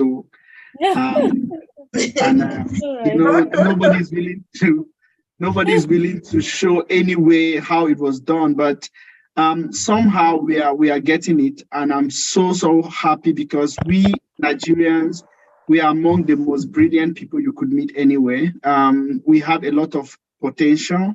But I always say that potential not used is not helpful, right? So when people talk of brain drain, I say it's brain gain. A brain that is not used does not benefit anybody. So it's really nice to see that when I was in the Erasmus Mundus program in 2013, I guess there were like less than 20 Nigerians or less that had the scholarship. And now we are talking about almost 200. Yeah. People made this happen. And it's because of the work of people like Mercy, you, and the others that keep even encouraging. I like what Mercy does. She really comes down to the undergraduates, right? Dear undergraduate students. And it's important because there are some of the things that we don't have the chance to change once we have graduated. And that was why I really like this opportunity to be in this particular group for this meeting tonight. I've been told to just share one or two words. But as you know, I talk a lot. So I would really try not to talk too much so that I give room to your questions and input. So there are two things I would like to touch. The first is that you need to be responsible. You need to be able to respond. Ability to respond as an undergraduate is so important. You know, we say responsibility, but if you break that word, it's ability to respond. Okay, how do you respond? And as an undergraduate, you just went through a very long strike in Nigeria. The question is, how did you respond? Did you blame everybody else? Did you blame the government like we all did? We blame ASU, spent about 8 months at home, and you are literally the same person that left 8 months ago. That should not be the way forward, because at the end of the day, when you move in front, when you advance in any way, you are going to be the person that needs to defend yourself, and there will be no room for excuses.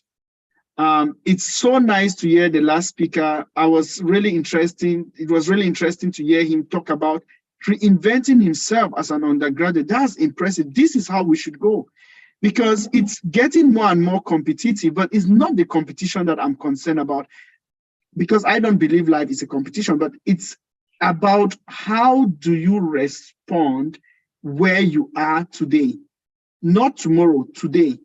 How do you respond to being in an environment where they do not have facilities for you to do the different types of research you want to do? How do you respond to professors that will tell you from day one that nobody is getting an A grade? How do you respond to living in an environment where you do not have access to electricity? You are not able to do all the things you want to do. How are you responding to that? And that would help you to answer the question, who is to be blamed when you graduate? It's one thing to graduate. I remember when, as an undergraduate, the very first time I stepped into the university, someone just told me, oh, you came into chemistry. Oh, forget about it. Chemistry people, they never make first class here. I mean, why did you even take the course? That was the first introduction I had in the university. Another person next to me was saying, you know what, even when you graduate from Nigeria, you can't make anything out of your degree. Nobody values it outside of Nigeria. And it would have been very easy for me to fall to this, because they seem to have been more experienced than me. I just got into the university, but I had a brother that has gone ahead. And just adding up to what the speaker was talking about, you need to look ahead of people that are where you would want to be, right? Use them as a yardstick to prove what is possible. So when I do a lot of intentional driving conversations on LinkedIn and also publishing this book, the whole point, or one of the big aspects, is showing to us, not because I've arrived, I don't think anybody is arriving anywhere. I think we would all continue to be work in progress as long as you want to keep being at that point where you want to be in life. But I'm not where I started. And the big difference between anybody in this call and me is time. But not just time, what you put into the time. And taking responsibilities is one of them. So please make sure that, like I said, I have 2 points. The first is, how is your ability to respond? Please own it. Don't just own the aspect about what you got, as what you got as a function of what you did. Also own the outcome of what you got, which is independent of what you did. Because there are times that, you know, easily you got an A, but you were given an E or an F. Nobody ever gives you an A. You get the A, but every other grade, the E, the F, you were given. But we need to come down to the point of taking the ability to respond, not only for the things that are directly proportional or as a function of what we did, but even the ones we did not do that are going to affect us. Okay, so it's important to do it. For example, you did not cause ASU to go on strike, but now it has affected your life. It has affected your life. There is no way around this. 8 months is almost a year. It's never going to come back. But I can tell you, there are some people, and I saw a lot of them. I do have mentees that are also undergraduate, a lot of them. And the question was always for me, what are you doing with this time? Because it will never come again. right? So it's not your fault that ASU went on strike, but it's going to impact you. It's impacting you. So you need to own the outcome, which is that the strike is happening, and make the best out of it. Okay, so that's the first one. Then the second one is own your life. It's still coming down to responsibility, but it's a bit deeper. Own your life. Own where you want to end up. Okay, own where you want to end up. When you see people like Mercy, you see people like that talking about their life, sharing, look into it as an inspiration. Some people say, oh, when I come on LinkedIn, I get intimidated. I say, but why? What is the point? What are you looking for? Right? Because you can't be her life, but you can be your life. But you can let her life and the life of other people inspire you. Right? Around 2 weeks ago, I was in Glasgow. Chibuzo, Mercy, I heard you're the one that was feeding them. So Chibuzo, my mentee, was graduating as the best student from his department. I was there to support him, right? Because I believe with what he is doing and the impact he's also having in his own community. These are people that are also running their own extensive communities. And it all comes down to him. And that was the whole point of the lessons that I teach, is that you need to focus on the process, be process driven. When you own your life, you own it to the point of, instead of I see what this person is doing, why am I not doing like this person? The question should be, why are you not doing what you should do? Do you even know what you should be doing? Or are you just going to be carried because some people are doing some things and you want to drive into that? So own your own life, because you have a life that nobody else has. And that is the simple truth. You have a life that nobody else has. You are so unique. You are so special. You are so important. You cannot afford to come down to a life of competition. That to me is the least level of interaction. When you are competing with somebody, some people can say, oh, what about, there's a word for it, constructive competitions, or there's a word, healthy competition. Healthy competitions. Thank you. Yeah, that's the word I'm looking for.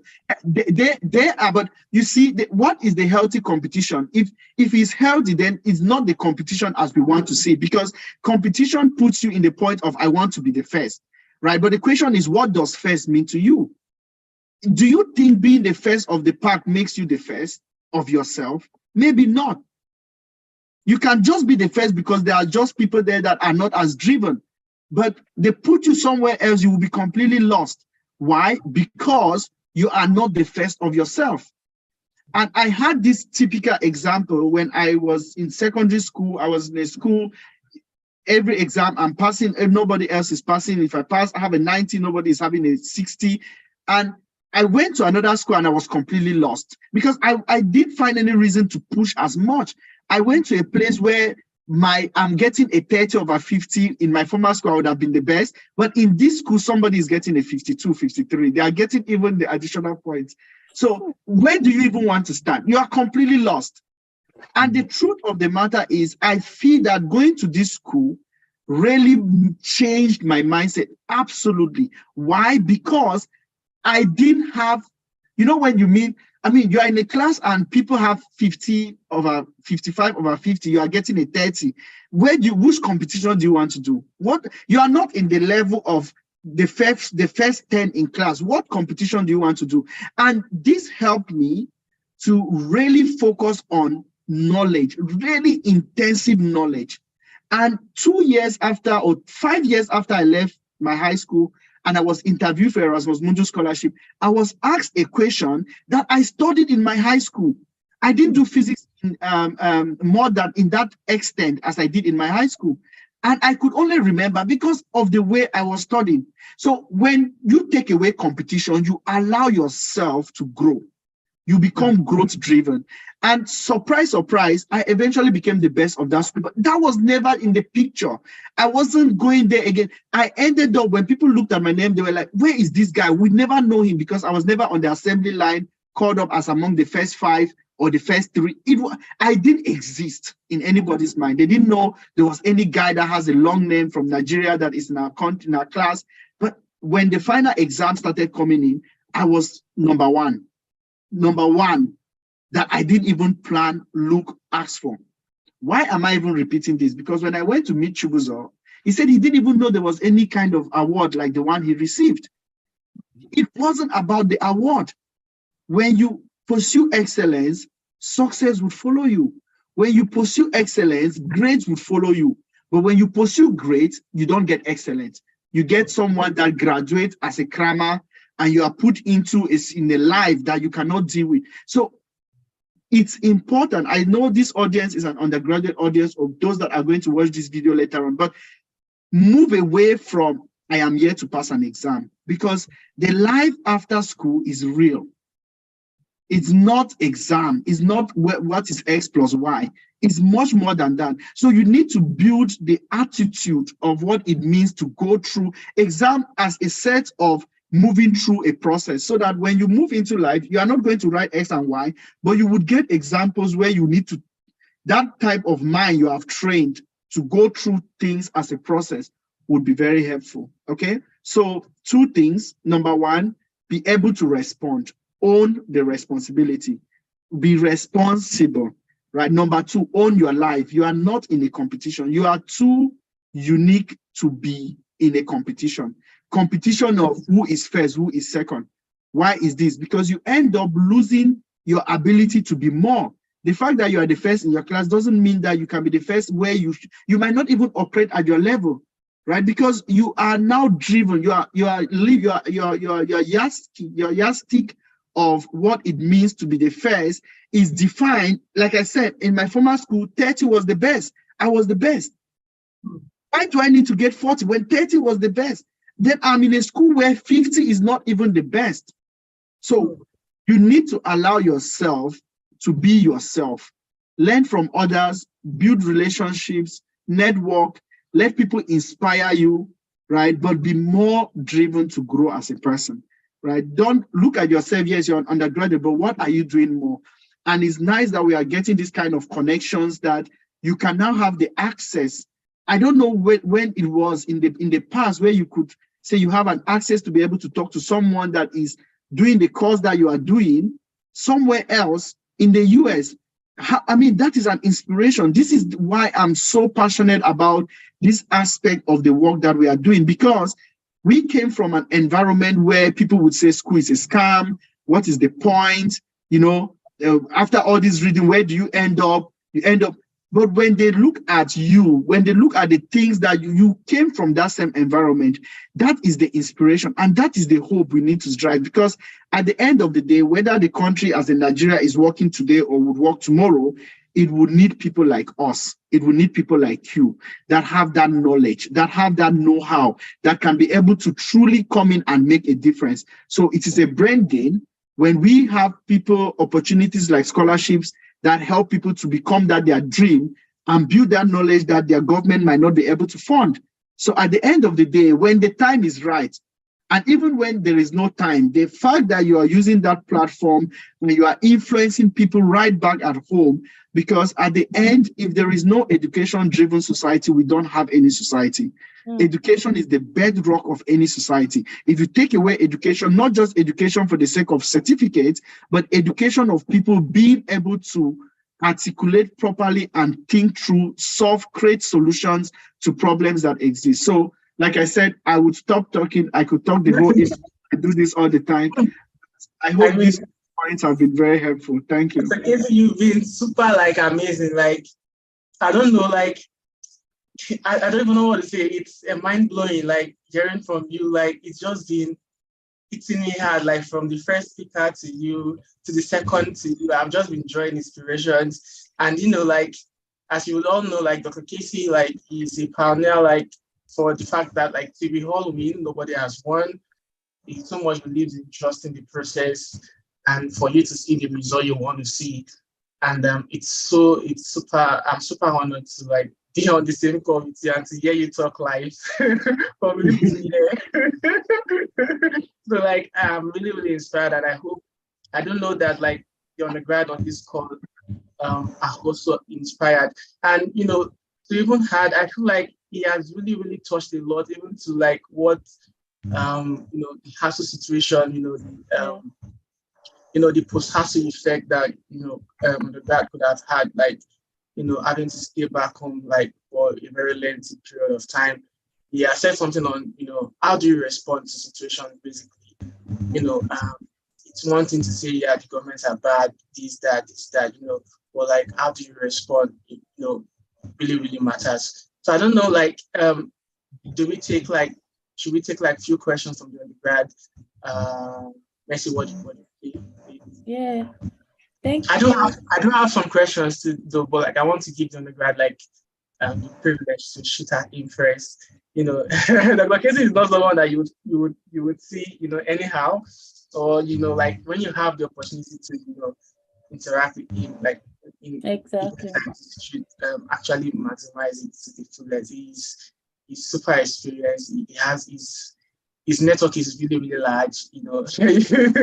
I don't know. I won't be able to quantify like his worth, like is so much value. So like you want to tap into his lot of experience. So like onto the undergrad, like on this call, you have questions for Dr. Casey in the area of okay, I can see some questions popping up in the chat. Yeah, there are some questions in the chat. Faye, do you want to take those questions? And so really hard to Dr. Casey. So like okay. The first question says, you said we shouldn't just read to pass exams.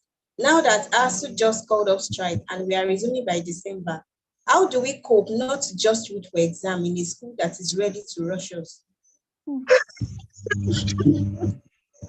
So that's a very good question. And all of us that schooled in Nigeria at some point also went through an ASU strike.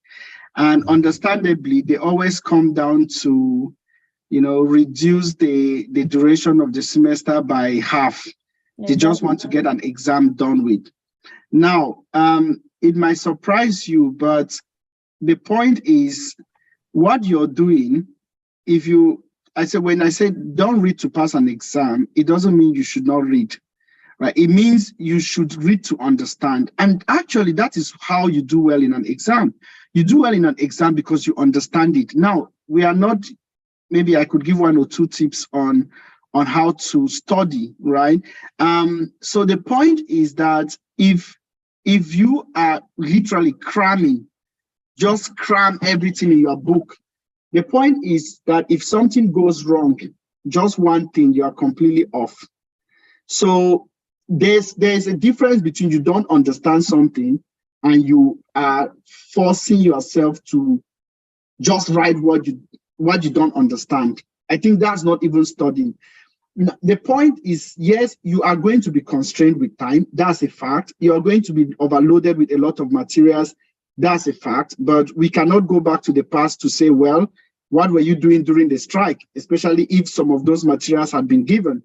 Let's drop that and say we are in the present. We are in the present. You're overloaded with materials. The question is, how do you properly prepare yourself to be able to study for your exams, right? So studying for your exam is not the same as I'm studying to pass the exam and forget it.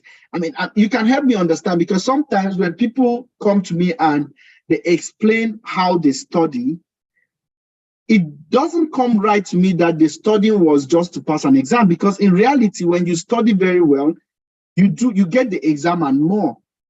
So except this, Ruth, I don't want to pick up words in your mouth, but if I understand what you mean, it's like, should I just focus on the materials they have given and write my exam, or should I read a lot more outside of what they have given to me to be able, which I know is not among their curriculum? If that is your question, which I don't know if this is what you're asking, I would say that this is where you bring in the aspect about being intentional, right? So for example, if your professor has given you 2 materials as an example, he says, this material is our course content, this is where your exam would come from. I wouldn't advise you to go and start reading other materials outside of what they have given to you, because you don't have the time to do that. But that's one. Number 2, you might be forced to go and read other materials because you don't understand what they have explained in their own material. It doesn't mean you are reading a material for the sake of it, but you are reading it to understand what they have given to you. So I don't know if that helps to answer the question, but if you are asking me should I just cram to go and write an exam? I would say, I don't know how you want to do it. I didn't have to, I don't know. And maybe somebody else can explain that. But I think you don't have time, and you now have to spend much more than you should have to be doing what? To be learning, right? So you have less time to do other things, and you are being pushed, and you have to focus a lot on the amount of time that you spend on your materials, on your studies. Okay. Thank you so much, Dr. Casey. That was like very, very, I agree, totally agree. I totally agree. We have Samuel's hand up. Samuel is one of the speakers. I'm wondering what kind of question does he have. He has given us like All right, I just want to add a little bit to what Dr. Casey said concerning what he was trying to drive at about not reading to pass exams. I think what may I understand about that is that you should not focus only on the school curriculum. Like, read outside the box. What are the applications of your courses, or the things you are being taught in classes? What are the applications in the real workspace? I think that is one thing that really helped me. What do you think is connecting? What kind of job or problem that the world is solving, or a global issue that is related to the course you are studying, or whatever aspect of your course? This will help you not to just read for grades alone, but it will help you to study outside the school curriculum to acquire skills and knowledge that are relevant in the global space. I think that is just what I want to add. Thank you so much. Yeah, Samuel, absolutely. Thank you for adding that. What I understood with the question was in terms of timeline. So if you are now if you have 2 months to write an exam, the big point for me would be you need to be intentional about the exam, because this is coming in 2 months and is not going to be changed. So yes, study the materials you have been given, because this is what you need for this exam, but also have it in mind that this is not the end, right? That you are going to be more selective now because of the time constraint, but you should not just limit yourself to those materials afterward. Okay. Yeah, thank you so much, Dr. Casey. I have a question. Like, this was sent in like before the event started. So the question says is in relation to gap years. It says, how do we present the gap which was as a result of the HASU strike to not seem like an extra year to admission committees outside the country? So I'm guessing this person wants to probably maybe apply for, is looking forward to apply for some opportunities after his undergrad. And the person is like, okay, we have like 8 months, doing nothing. So if this is gonna be on my CD, how do I present it in such a way that it doesn't look like I have an extra year or had an extra year? That's a good question, but honestly, it's not important. And I would explain why. So if you look at a lot of applications, they have some different types of criteria. And one of the criteria that I know, for example, if you look at scholarships like NOAA, is the NOAA scholarship in Poland, is that they tell you don't apply, only people that are eligible after graduating by, for example, you must have graduated not earlier than, say, January 2021 or 2022. So they want earlier people, not people that have graduated late. So in that case, yes, you took more time, you graduated, but you are not going to be screened out. That's number one. Number two, when you talk about gap, when people look at your CV, depending on what and the way you have structured your CV, I'll be surprised that they come and say, what were you doing in these 8 months, right? I don't see it. Again, it's not where you should be more focused. I think what this person should focus a lot on is, which is why I talked about being able to take responsibility for things you are not able to even avoid, is that if you had spent this time taking a lot of skills, right, taking different types of trainings, then you have a part of your CV already now that has a lot of skills. When I look at someone like Samuel, I can imagine how his CV would be, even though he's an undergraduate, right? But this is not something that everybody in his class is doing or everybody else is doing. This is a choice. And once you understand that you have to own your life, then when these kind of opportunities come, when you have breaks, what are you doing during your break? Do you think you can find where you can volunteer? Or, what else can you be doing that can help you to not just finish as an undergraduate and your CV is one page that just has degree in chemistry, almost empty because you think you don't have content. Again, this is not a CV review. I could spend a day on that, but the point I'm making is these 8 months should not be your concern. It has passed, it is gone. Don't hold on to something that you don't even know whether it's an issue. And then you begin to feel like, oh, I'm applying for scholarship. How do I explain my 8 months? Nobody even asked you of that 8 months. Why do you think they remember that? They will just look at you. For example, you were in school from 20, say you are someone that was having a 5 years course. It is between 2021 and 2027 or 8, whatever it is, but you just have a range and you're a graduate, you have a degree. Did you do well in your degree? What experiences did you have? How much are those experiences relevant to the applications that you are making?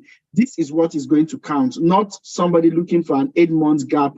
And for scholarships that are looking at timeline, they, as far as I know, they always look at earlier than. So you should be someone that has graduated after a particular time. They want as early people as possible, which you would still fall in that category because you graduated. If you had 8 months, say you were supposed to graduate in January and you ended up graduating in September, if this scholarship comes and say we need somebody that has graduated only after September 2022, you'll be eligible. But you would have not been eligible if you graduated 8 months ago. So, and I don't want to go into the aspect of things happen and we can make the best out of it because eventually that's what life is. But don't focus on it because honestly, there is no value in that area you're going. Focus more on what can you bring as an experience, as a background, as a potential to be relevant to that particular application you are making. Thank you so much, Dr. Casey. Thank you very much, Dr. Casey, for that answer. Faith, are you here? Yes, I'm here. Yeah. So, Dr. Casey, one question was asked while we were trying to prepare for the event by one of the attendees. And then the question goes about paper publication. If there is a need for him to publish a paper before applying for grad school, if it is a must, does he have to have published papers at hand before he can apply for in grad school? And is it a criteria to actually win scholarship? No, absolutely no, and no. Again, my no here could be generic. I hope it doesn't say everything. There are different types of scholarships, and they are so different in that they have different types of requirements, right? As far as I know, depending on the application you are making, it's definitely going to be an add-on. But remember, it's only going to be an add-on to an extent to which it is relevant for that application. Right. So, for example, you have a publication on, let me say, let's call it human health. You did something on human health, and you're applying to a program that is not really linked to human health. Of course, you can always find a way to reposition yourself to be eligible for certain applications. But then, yes, you have a publication. You could take from the publication other things that could be relevant for any application, which is technical writing skills. I've demonstrated my technical writing skills by publishing this paper, even when that paper is not relevant to the application. But the person can use that to have a feeling of that they can assess that particular skill that you have. But for somebody that doesn't even have a publication, and we need to also talk about publication in the sense, okay, peer-to-peer publication is one, but you could also be someone that, I tell some people, you can publish on LinkedIn, right, as articles on relevant topics that you want to even go in. As, say, for example, I know I want to apply to this kind of programs in the next 2 years. I'm still an undergraduate. I look at that area and I start writing good articles in that area, publish it on LinkedIn, include that link in my CV. The person wants to know how I write, the person can go and check it there, well-written articles.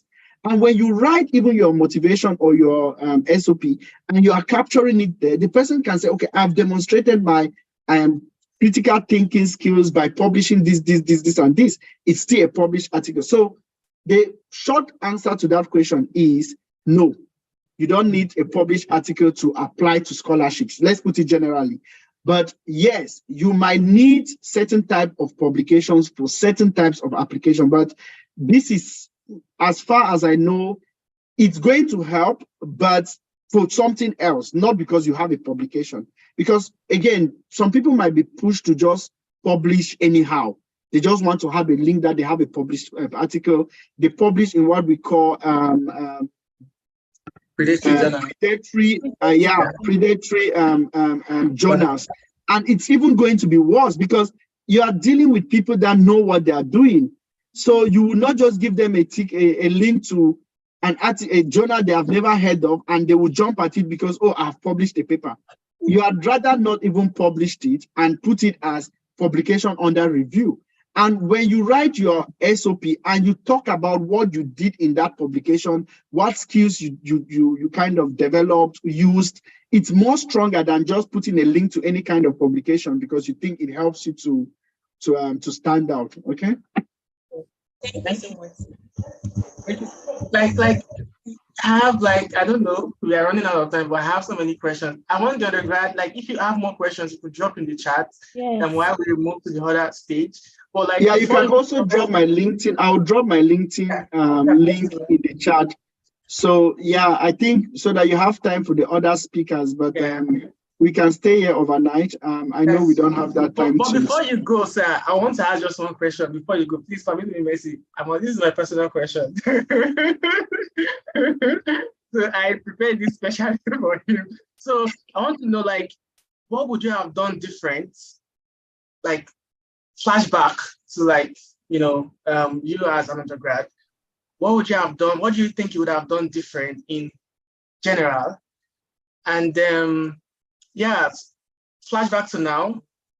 Do you think you're gonna still make a kind of switch into your career development? I know you have a PhD, super good. Do you think you're gonna do some kind of hybrid into the academia and still in the industry, or is super full in the industry, you're just gonna stay there in the industry and just do your thing, or you're gonna do some hybrid and all that? So I want to know. Yeah, so the first question is, what could I have done differently? That's a big question in the sense that I was very fortunate to really have people that I talked to that are ahead of me, that were giving me very good guidance. My brother, for example, I think if he was not there, I would have not made certain decisions. That was very helpful to make. So at the moment, I think as an undergraduate, it's very difficult. Maybe I would have done other things than just studying a lot. I did. I went into politics at some point. But maybe I could have been a bit more relaxed as a person and spend less time, look around just being there for the books. I did try, but maybe I could have done more. But in terms of how my undergraduate program helped reposition me to where I want to be, it's difficult to say what I would have done differently. Not because I'm so smart or not, but because I really had a strong mentor that could really say, and it was more of, go and get this done, check out this, he could give me that time to time guidance that was very, very, very, if he was not there, it would have been very difficult. So that's the first question. Then maybe also the first one is to take responsibility and look ahead. Honestly, when I was an undergraduate, I wasn't really looking too far into scholarship per se. I didn't think, I started undergraduate scholarship, local undergraduate scholarships. I didn't get anyone. And so I just decided to stop applying to anything scholarship and just focus on my studies. But I think what I could have also done differently was, easily learn, see that as an experience versus just giving up. Maybe I would have ended up with an undergraduate scholarship that would have been very helpful. But it's also one way to not just give up because things are not turning up. And especially for people that are supposedly smart, we are not very good at what we call failure. I think that was also something that I had to learn, that failure is really something that we have to embrace and learn from versus we have to shy away from. So as undergraduate, I want to say, do you mind sharing any of your failures? Oh, there are so many of them. You should get the book. You will see a lot of it. I know, right? Yeah. Yes. There are so many. So let me not there are a list. There are so many. And one reason why I also wrote that book was so that people don't feel like, oh, Dr. Casey has no mistake. No. It's life is the constant struggle, and what makes the big difference is what we make out of our experience. Things will happen, things will go against what we imagined, thought, planned, but the most important thing is what we are going to make out of it. So make sure you get the book. Yeah, please. Can you tell us how to get it? Like the book, like how do we get the book? Like people in Nigeria, people outside Nigeria, how do we get People in Nigeria can get the book from Roving Height. I would also drop the link in the chat.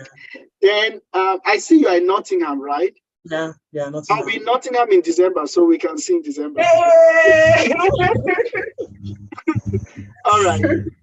Then those that are out of Nigeria, they can get it from Amazon. So you can get it when I'm around, okay? Then the second question, you talked about, do I see myself moving out of the industry? I think to an extent, it's not going to be this or that.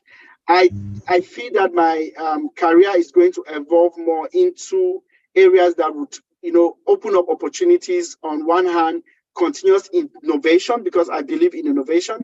And even if I end up in the academia, it's still going to be strongly connected with the industry, because at the end of the day, it's innovation is research that sees the market, right? Or innovation is research that gets to solve a problem that it intended to. And I feel this is the only way we are going to be able to drive such a conversation, to be able to make a true difference. So Mercy was asking if there's a soft copy. No, there's only the Kindle version and the hard copy. The Kindle version you can also get from Amazon. I will drop the link. And also for those in Kenya, at the moment, it's still going to be through Amazon. Though I'm planning now with the next printing we are doing to try to, we have the books, physical copies in South Africa, in Cameroon, in Ghana, in Tanzania. So maybe Kenya is going to be one of those countries also that we would send physical copies of the books to. Okay. Yeah. But for now, you have to get it from, you can reach me on LinkedIn, then let's discuss how to get the books then to Kenya. My goal at the end of the day is to share a lot of these books, especially to secondary school students, for free. Yeah. That's the goal we have. Let's keep working towards that. Okay. Thank you so much. Thank you so much. It's an honor, Dr. Casey. I've been blessed today, and I know a lot of people have been blessed. I know people that will watch on YouTube. Mercy would also put like a link to the book too on YouTube, and so that when people watch, just in case they want to chat to you, I need the link to be there too. Yes, I'm just dropping the books. I'm dropping the links on in the chat. Also, the one from Amazon.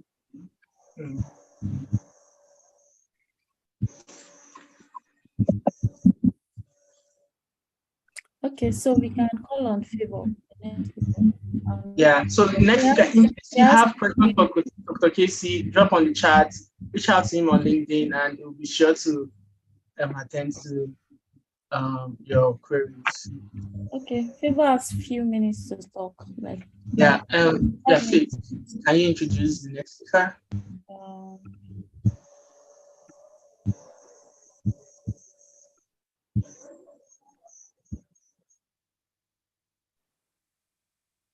Faith, can you see that? Yes. All right. Babalola Favor Olariwaju is a 300 level student at the Federal University of Agriculture, Abeokuta, Nigeria. Studying pure and applied botany, she is interested in molecular biology and the pharmacogenesis approach to curbing cancer permanently. Due to her interest in science and research, she did a 6-month internship at Inkwaba Biotech West Africa Genomics Company, where she received training on the use of molecular techniques for disease diagnosis. Her excellent performance got her a position as a tutor and trainer at the September edition of Inkwaba Workshop and hands-on training on molecular activity.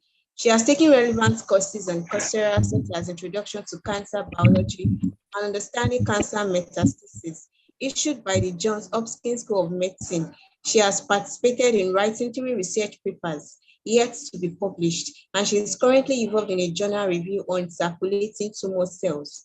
She loves God and is passionate about career growth and development.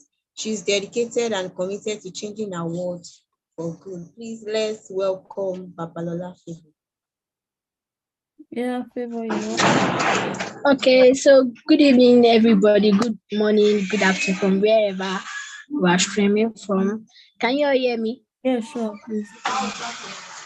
Okay, so I have limited time and I would just like to just go through everything very fast.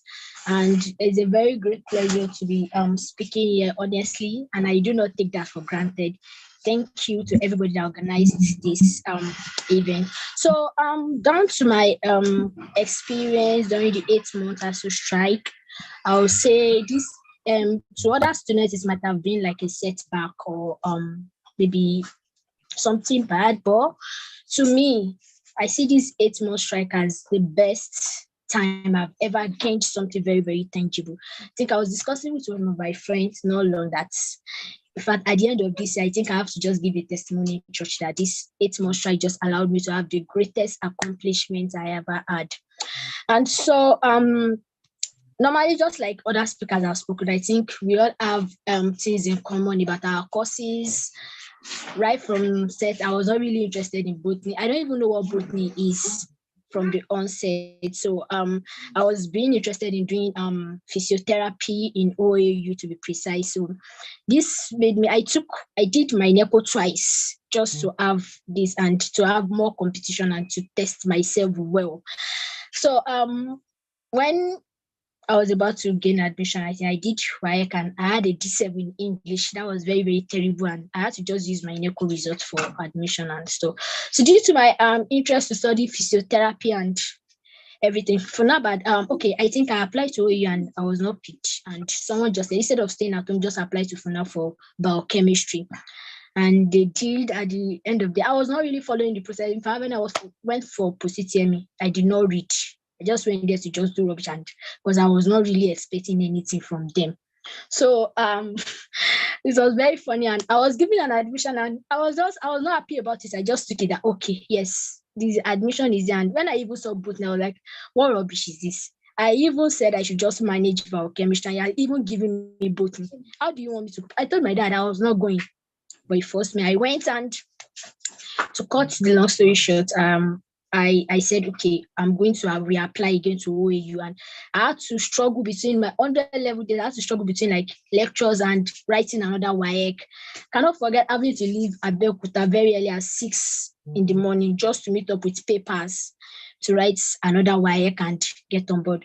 But lo and behold, I finished my other level and I was like, well, and some of my family members that talked to me was like, you just have to find pleasure in this course. That's it. This course is actually interesting and you just have to gain pleasure in it. I was just like, okay, I was hearing to everybody because if you prove stubborn, you have a lot of people giving you stories.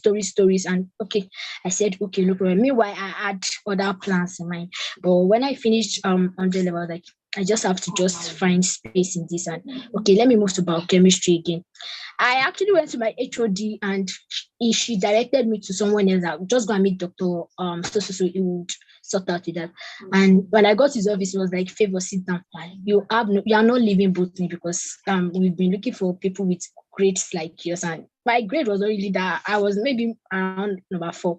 And he was like, you are not leaving. You just have to gain pleasure in it. And I'm very sure by the time you reach your final, you'll be a testimony to other students. In short, I could not leave botany. I was just stuck there and I have no choice. I have to just gain pleasure in it. And till today, I still used to thank my family members that encouraged me to stay in botany. It was worthwhile, honestly. So I was copying, and a lot of botany stuff was boring to me, but there was a particular course that caught my interest, was mutations, and the lecturer that took it was very, very friendly and he explained so well. So this made my interest in mutation very, very wide, and I was like, wow, this is interesting. For a botany student to be involved in mutation, I think botany is not totally useless. So I was like, okay, I think I have to see how this comes in line, and I was making plans for my IT period that, okay, I will go to a company where I can have full understanding about this. And we were asked during the IT selection period, HOD told us that we can't select and he has to select where we do our IT for us. That discouraged me. but I didn't know that everything was actually working for my good. And when the list came out, I was at Inkaba Biotech. I was like, where is Inkaba Biotech? What are they doing there? No, I came for a workshop earlier, and my HOD like compulsory for everybody canceled lecture that day. You have to go for their workshop. And I was I went to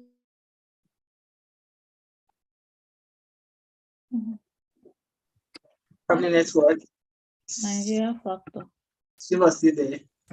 Mhm. One thing that really interests me about our speakers today is that like each one of them have something unique that they've done for themselves. From the first speaker, Ezekiel, I would say like he broke the record of shifting from zoology to neuroscience PhD.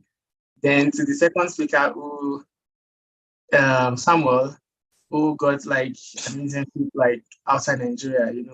I never knew that one could even get internship like during an undergrad course like outside Nigeria. So like, and then to the third speaker, saying about already developing a research interest at just year 3. So to show that like you can actually do so much as an undergrad student. hello. Yeah, we can hear you. Are you back? Yes. Yeah, class I think round of favor. okay. So fast forward to my IT period, I had to just like cope with it. And when I got to my IT place, I could not even understand what they were saying for the first 1 week straight. And I was just going there like normally. But I had a friend, Ken, I made a friend, and he said, Favor, you have to open a LinkedIn account and so that you can get me. But I did that, and during my IT, I had relation with different professors. The lab manager would just tell me, Favor, you have to handle this project with this man. And through that, I was able to gain a lot about what botany is, and I really, really enjoyed it. So before my IT finished, I was like, okay, I can't just waste my time. Let me just apply for other volunteer work. And after my IT, Inkaba requested that I wait actually, but I told them I have other plans and I have better things. I have things to do rather.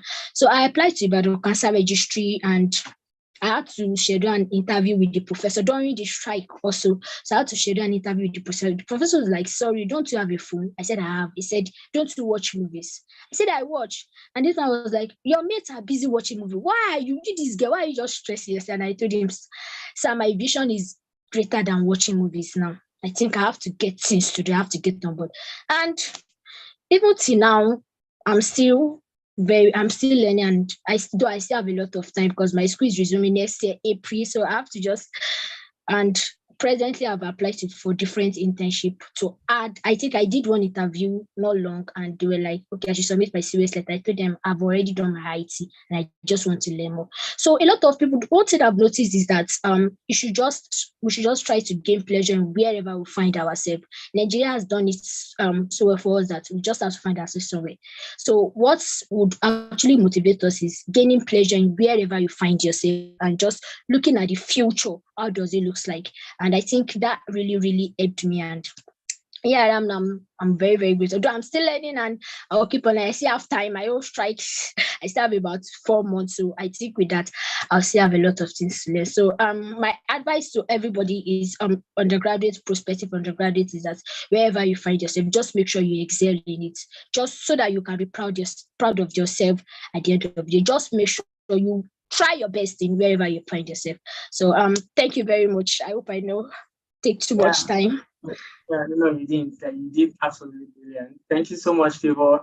Thank you for being like a model to undergrad students, and for I was telling Messi that just at year 3 you already developed a research interest, which is very, very beautiful. I don't think I had it. I had a research interest when I was in my third level. I don't know what I was doing with my life. So like, thank you so much for setting a piece for yourself. I can see a hand up, but like I feel like we should take like the last speaker first, because we're really running out of time, and then we can come back to the questions, and hopefully we can talk a bit about ASOBAT and mechanism at all before we finally do our words and call it a wrap. So like, let's take the last speaker. Yeah, Esther, please, you have 5 minutes. Yeah.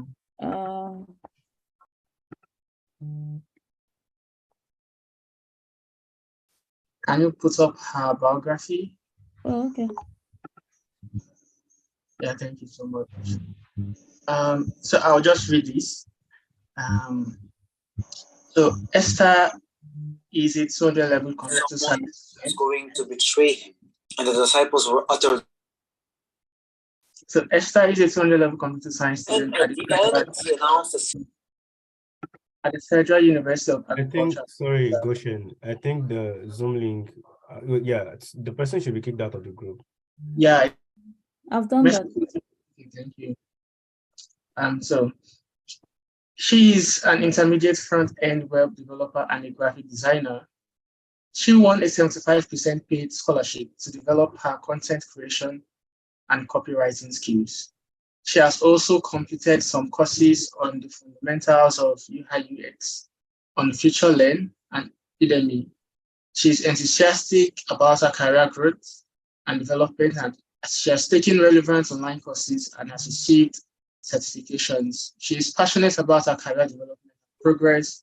She is interested in taking volunteering positions, and her hobbies are reading, designing, and coding. Esther, you're welcome. You have the floor. Thank you. Okay, good evening, everybody. Thank you so much, Mercy. Thank you so much for the invite. I'm very, very grateful. Thank you. And thank you to the previous speakers as well. I hope you guys can hear me. Yeah.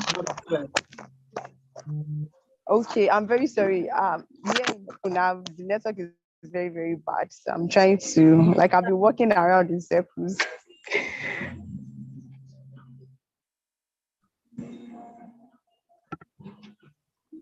Yeah, please go on. Okay, am I still on with everybody? Yeah.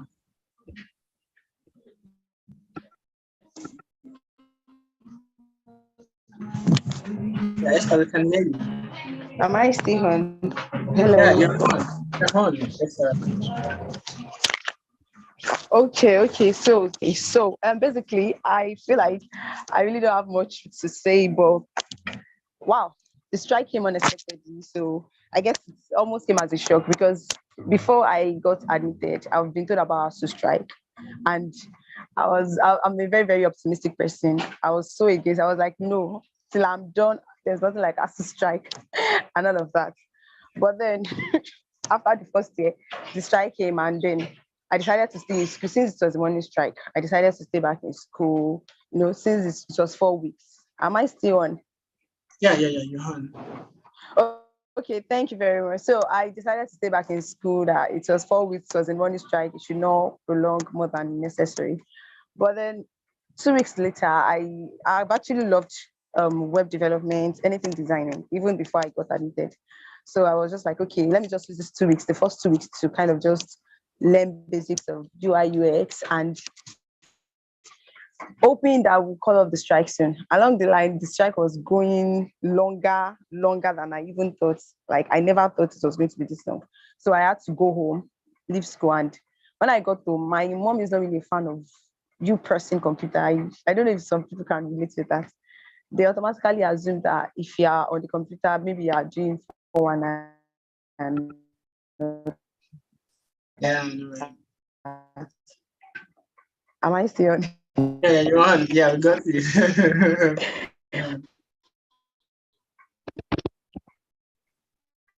Are you there, Esther? Yeah, so it was really hard for me to code at home. It was really, really hard for me. Like it was very hard for me to code. And unfortunately, I don't want to say I am. Okay, yes, I am. Hear me now.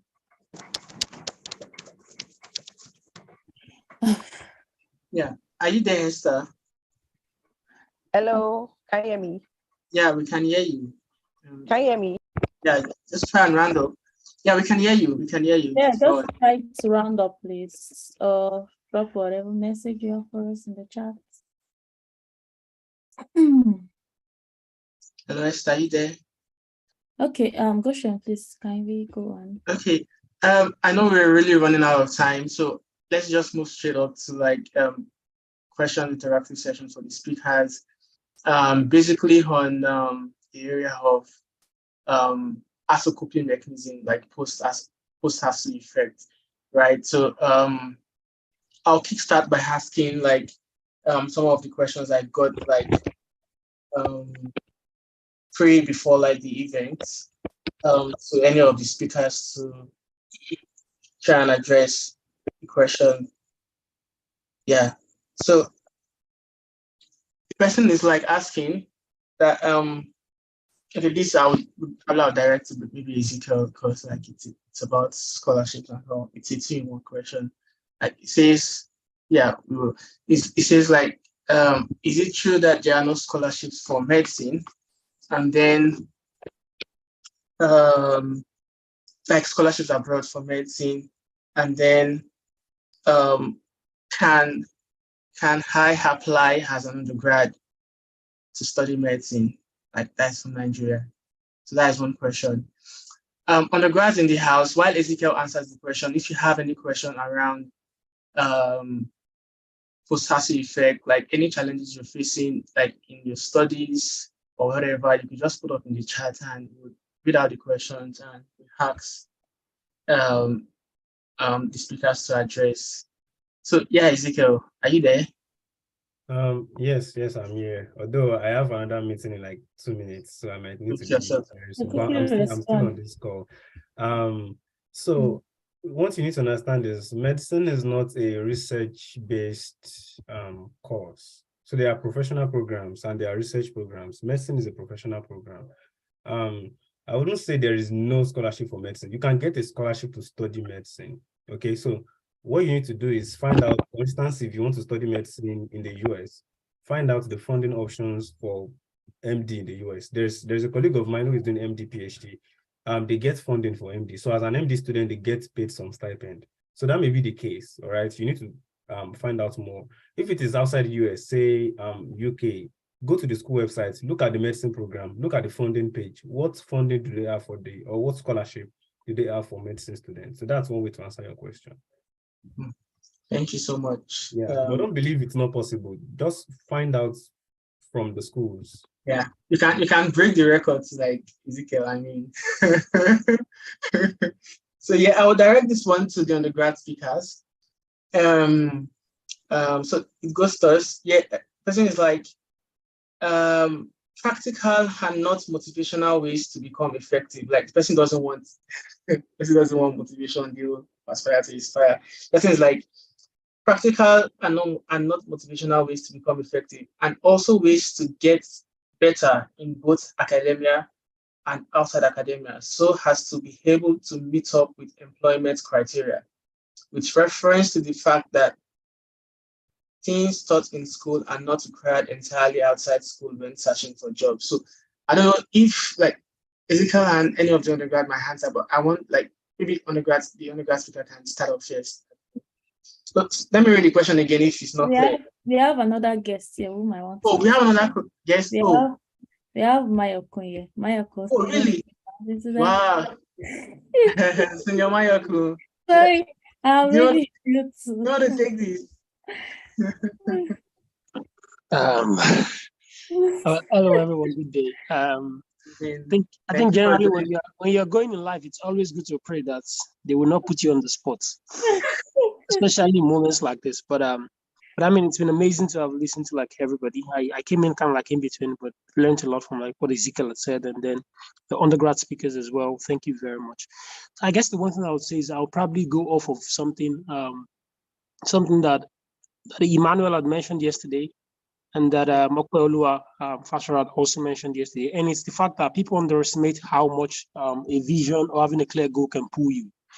One of the things that I've had to learn the past couple of days, and I think you can translate that into everything you do in life, is the fact that if a ship sets out and it's having to go somewhere, the sailor of the ship knows that the ship is supposed to go to this particular destination. So that's kind of what it is, right? If you're in school, this is something practical. I'm not trying to motivate you. I'm not trying to aspire you perspire so that you can refire or retire. I'm just trying to say that if you know this is kind of like where I want to get to, this is where I want to go to.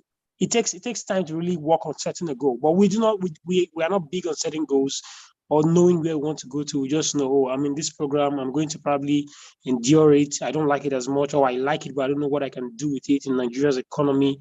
But try to like sit down and think that even though Nigeria's economy is like this, or whatever it is like this, or the fact that the world is there for the taking and you can apply for like some international offers, what exactly do you want to do? When you know that clearly, there's just a way it kind of works in life that pulls you, it directs your actions, it guides everything you do. You would almost always take the decisions that will lead you in that direction to be able to get there. So there's going to be something practical. I'll say it is about taking time away to clarify what you really want. Ask yourself, what do you really want? When you can answer that question, it would affect the way everything else goes, because every day you're thinking about it, every day it's on the top of your mind. Your actions would be in line with where you're trying to get to, and that would generally and greatly help you. And I honestly think that kind of like tackles both questions that the person had in one, because I kind of heard two questions in one, and that's a very powerful thing, honestly. Just being able to have a vision for where you're going to, and then everything else kind of like you get discipline through it, and everything kind of like works out. Thank you so much for your point. Do we have any other question before we move to the next part? I have other questions, but like I guess I would just probably email the attendees and see how I can get because we're running out of time. But like people on this call, do you have questions for like speakers, undergrad students, any questions whatsoever?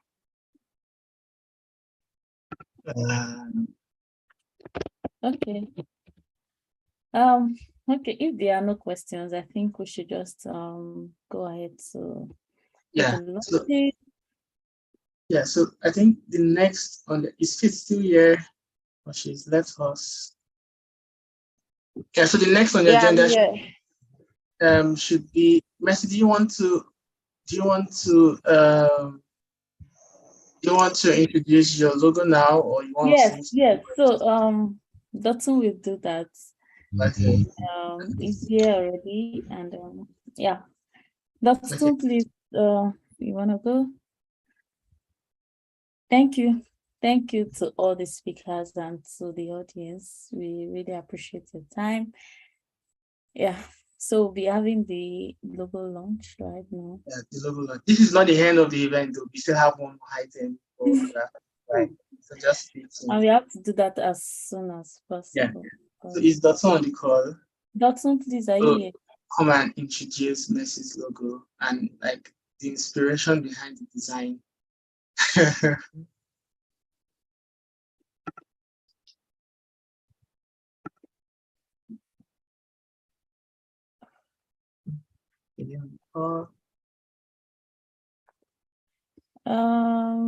Probably is left or on the call. Yeah, I guess network.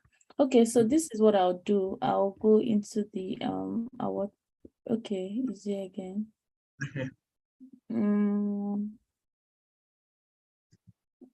Network-ish. Yeah. Yeah. Dotun, can you hear us? Hello?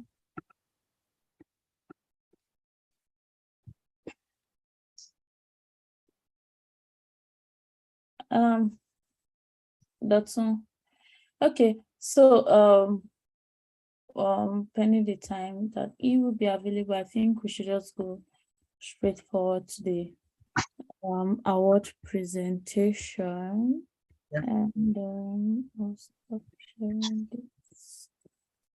Okay, so thank you to everyone who have made it to this event, and really appreciate your time and your attentiveness. So I will be presenting the awards to the speakers. They have really done so well, and this is in appreciation of the availability and willingness to speak at this great event. Thank you so much. So Goshen, Faith, you guys are the best. Thank you. Thank you so much for the support. Thank you for helping out with this. I also want to say a big thank you to Maya Konke. Thank you for the advice and all that. You guys are amazing. So Okay, so I think I have Samuel Pachan. Samuel, are you on? Okay, he's not on this call. So this award will be presented to to Samuel for the milestones achieved during the ASU strike. I want to tell you to keep up the good work. Don't give up. Keep pushing. Stay motivated. Don't be discouraged. Keep pushing and keep reaching out for the stars. And the sky is the starting point for you. So thank you so much. Congratulations. You have done so well. And we appreciate your time and your willingness to speak at this event. Thank you so much.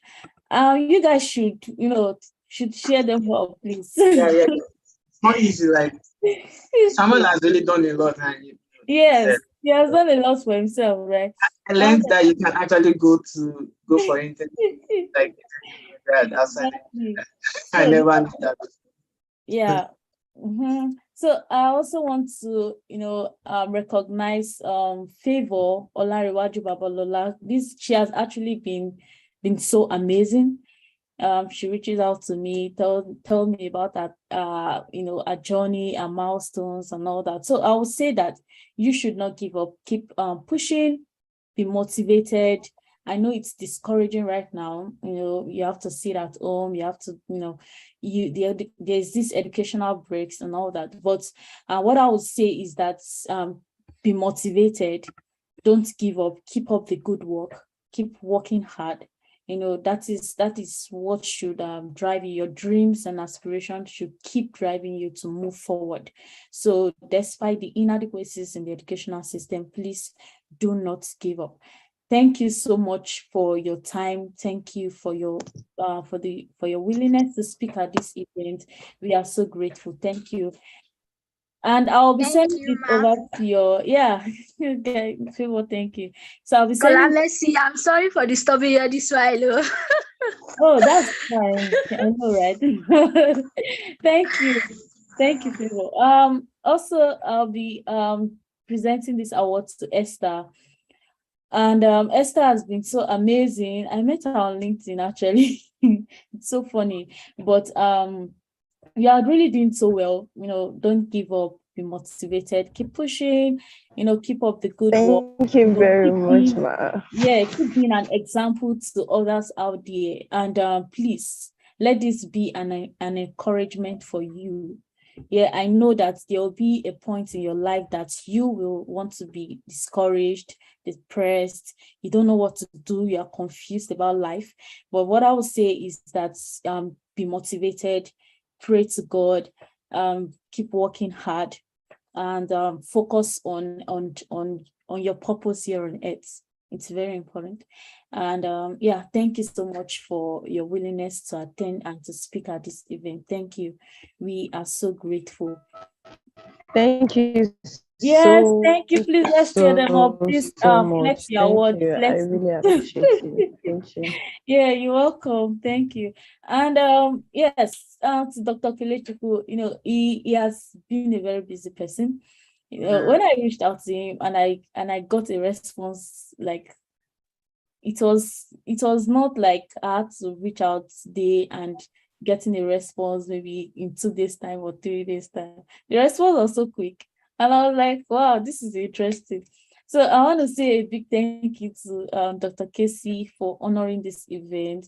I want to say thank you for being an inspiration to us out here, to the undergraduate students and even the graduate students. We also need motivation, right?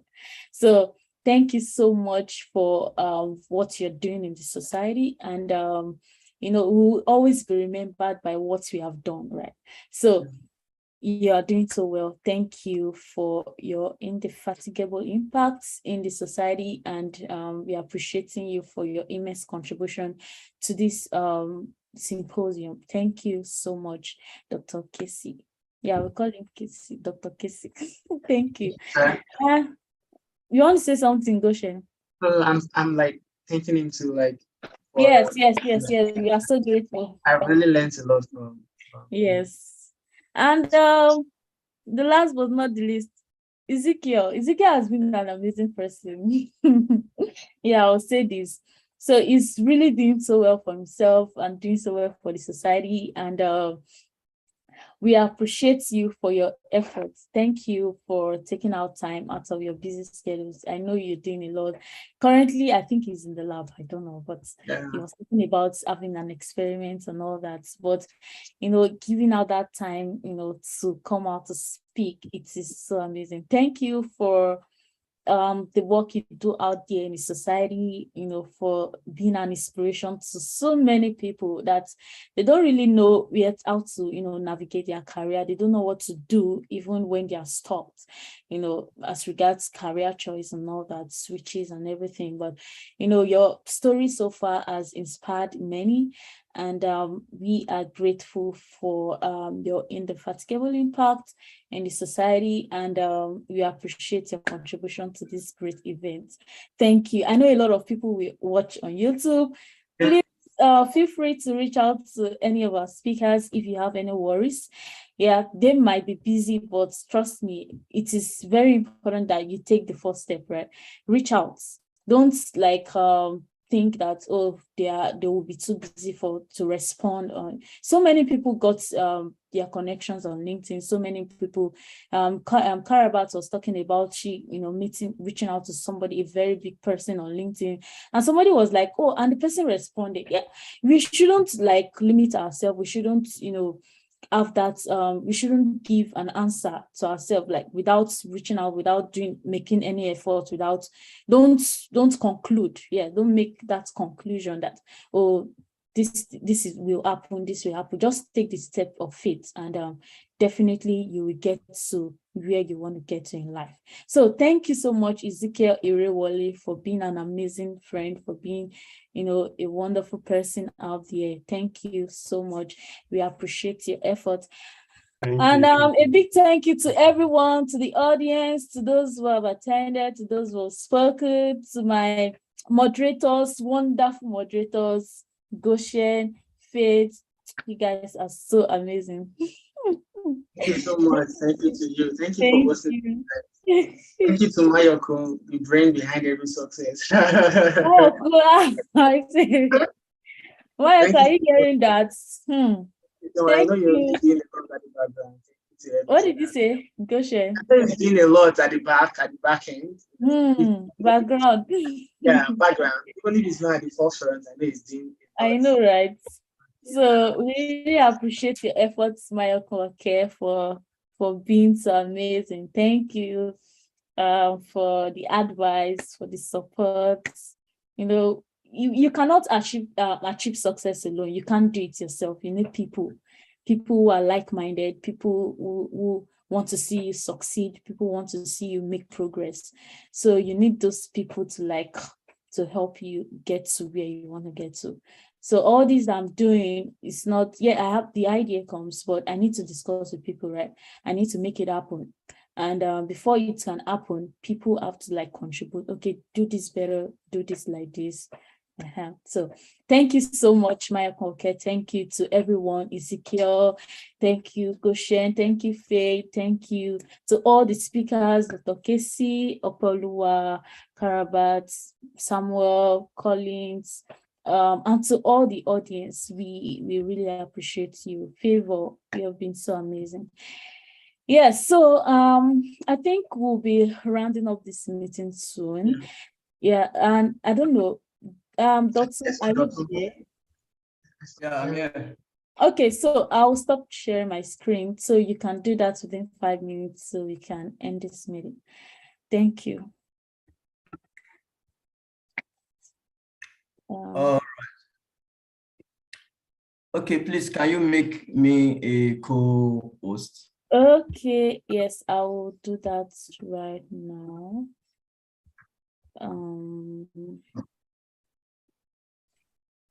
Okay.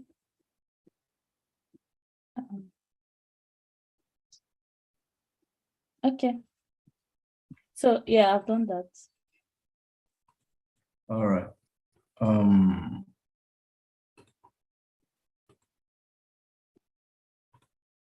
Can you see my screen now? Yeah, we can see that you have started sharing your screen. It's a lot on the screen. All right, so thank you very much. My name is Dotun. So I'm an identity designer. So few weeks ago, Messi just contacted me that a face for the brand. We need to design the identity system for the brand. So I just want to present the brand in a few minutes. The whole ideation behind it. Okay, so this is Mr. Day brand guide. Mr. Day's network, that is the name of the brand. About the brand is created to build a community of visionaries ready to take the education profession to the next level, a community where students around the globe are ready to make progress academically. So because of the time, we're not able to go through these values, but this is the brand vision, the mission, the objective, the target audience, right? And this is the logo for the brand, Mr. Day's network, right? And this is the construction. This is the logo rationale. How did we get about the logo? The first icon here that we see is a combination of the initials of the brand. Messi Ojetunde, MO, Messi Ojetunde forms this. And being an educational brand, she wants a logo that would depict book. So, and here we have this here, right? So, hearing me? Yes, we can hear you. All right, so she's a scholar, she's a bookworm. As a Yes. matter of truth, I don't actually have the time to go through the brief that we had during the conversation. She gave me the brand personality, which is hardworking, resilience. So you must know that every shade of it depicts an hardworking brand. That means a bookworm brand. If you are part of this community, that means you should be a bookworm. So this is the logo mark, messages and then the book. Listen, this network, this is the word mark. This is the vertical logo. This is the vertical logo orientation. And these are the logo variations, how they appear on different backgrounds, right?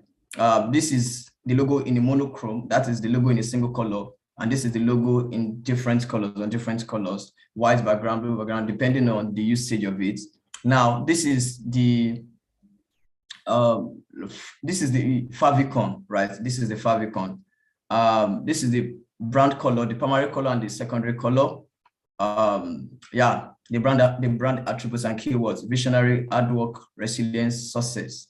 The typography of the brand, the best practices of the brand. I don't think you guys need it, but everybody that'll be handling everything in the brand, we need it, right? And these are the applications, the way the logo can be used, right? Yeah, the logo actually has a brand pattern. You can see that behind this picture here. Success is no accident. It is hard work, perseverance, learning, studying, sacrifice, and most of all, love of what you're doing or learning to do, right? In case she will need a letterhead for herself, an ID card, a business card, a file. These are just ways to show how you can use it, right? And this is it in a t-shirt. I hope that one of these days, you guys will decide to make a t-shirt for the brand where people that belong to the community can get to use it. And also, there's a winter hat that can be used depending on where you are. So these are just the brief presentation of the brand. Thank you for viewing. Yeah, thank you. So Goshen, you want to say something? Yeah, I mean, like, I just love the concept. Yeah. It's simple, unique. It speaks volume to what you do. It speaks volume to like people that want to identify with it. It's something that I would definitely want to identify with it. And I want to just add that like there is also, I think you also have like a journal club that has the brand already. So people that are in the sciences that would like to join the journal club, they should just check your LinkedIn profile and join the journal club and improve on their career. Like, it's beautiful. You've done a very beautiful job, Dodson. Thank you so much. Thank you so much. Yeah, thank you. And if you want to, for people watching, if you want to design a logo for yourself, you can always reach out to Dotsman Designs. He has oil on his head. He knows what he's doing, and he does it perfectly. So don't hesitate to reach out if you want to do something like this. Yeah, you get the best. I was surprised. I was like, this is just logo. People should not disturb my life. Please don't ask me questions. And he was asking too many questions. And I was like, okay. Yeah, he understood the subject. I know, right?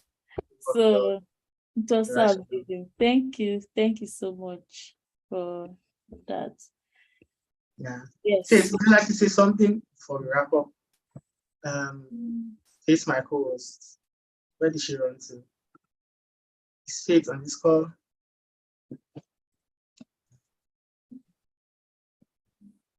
Faith, can you hear me? Okay, if she's not here, like with the permission from Mercy, I officially called tonight's event to a close. Thank you so much for joining.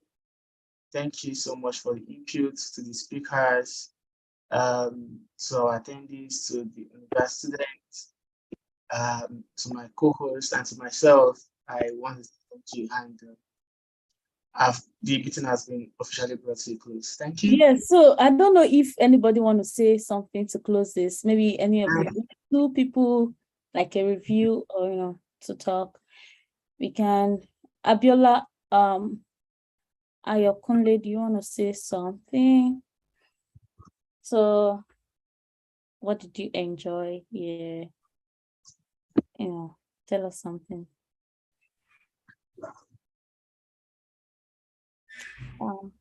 Abiola, are you there? Rukayat, is it Rukayat or Rukoyat? So, Rukayat, I know there's this pronunciation. It's Rukayat. Rukayat. Okay, do you want to say something? Let me say something. Hello, good evening, everyone. Yeah. I'm Rukayat. I'm a Futurian. It's one level student from the Federal University of Technology, Akure. Thank you for the section, the meeting, to the moderators, the speakers, the panelists. Thank you, everybody. Like, I really gained a lot. I think I have an insight of what to work on, where I want to be. Like, when you get to learn from people that has been there or people that are currently on it, then there's a go ahead. Like, I'm really motivated to be in this meeting. I've been seeing your post for a very long time now. I didn't know there's actually a meeting that can bring us up at the Scholar Messi. I'm very, very happy. You're welcome. Thank you. Okay, that's all. Yeah. And who again want to speak? Abiola, do you want to say something? West Empire. West Empire, you there? Happiness, do you want to say something? Yeah, good evening. Yeah, Abiola, good evening. How are you? Yeah, I'm so grateful and I'm actually happy to be here. Let me say I secretly follow everyone, so everyone is a source of inspiration to me, and I'm sure that like a lot of things I've learned today, I would get to apply them. Thank you very much. Yeah, thank you, Abiola. Happiness, please go ahead. Okay, good evening, everyone. Yeah, good evening, Happiness. Yes, I know it is actually by accident I stumbled on the flyer for this program. Actually, it was shared on the that's Dr. Casey's platform. Wow. And I'm so happy I was able to join this. I've learned so much. I'm so happy I was able to meet you. A lot of the panelists, the undergraduate students, like one thing I took home for this is purpose is everything. Without purpose, whatever you are doing doesn't really have a direction. It's like just hitting the air and thinking you're achieving something. So I want to say a very big thank you for such an opportunity.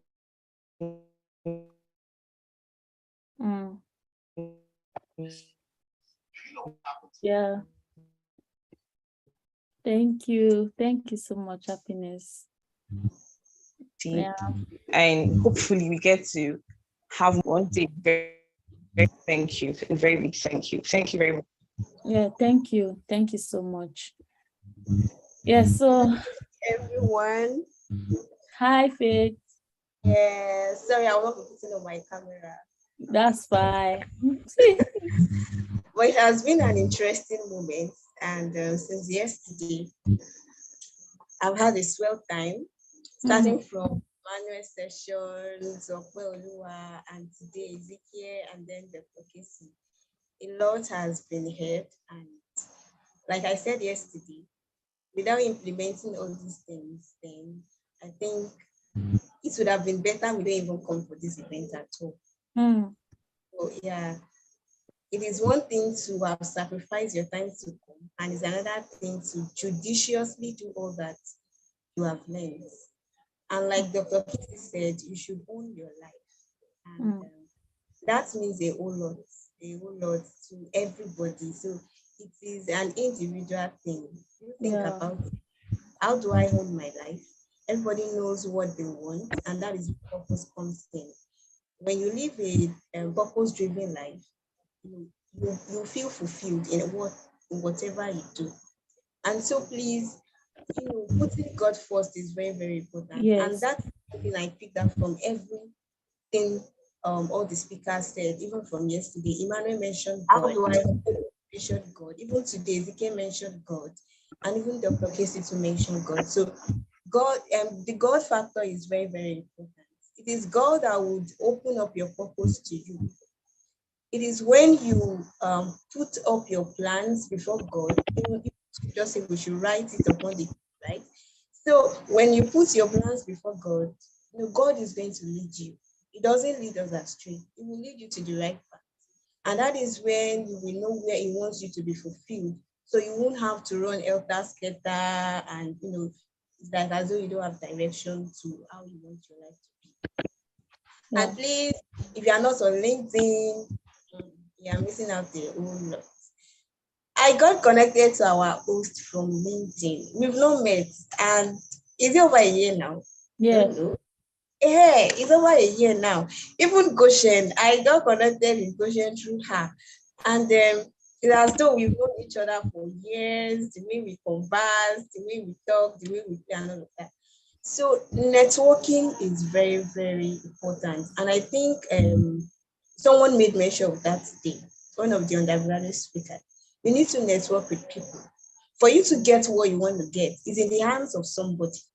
But if you don't go out there to network, to connect, you might never get that thing.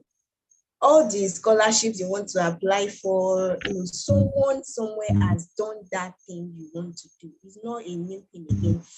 But if you don't go all out there to actually do your assignments, in fact, when I want you to go and listen to yesterday's session, Emmanuel made mention of him doing his assignments when he wanted to get the attention of his mentor. You all know the mentor I'm talking about.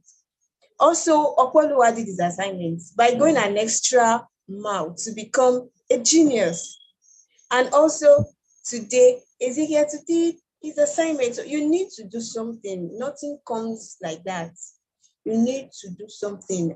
Hard work will pay when you do the real work. So I want us to practice all that we learned, put God first in everything, and I can assure you that in no time you will get the desired results that you want. Our host, thank you once again for this opportunity to bring the graduates together to discuss something that is impactful and value-driven. And to all our speakers that have deemed fit to be a part of this event to make it a success, we are saying a very, very big thank you to you. My co-host, you're wonderful, you're awesome. Thank you so much for sharing. It's amazing. Online co-host. One day you guys will meet. Go share this one that I drink water. Will I say one talk? Don't worry, now. I think I'll go share. This is that. This sister, Faith, why did you shut off your video? I want to see your face. All right. They want to see my face.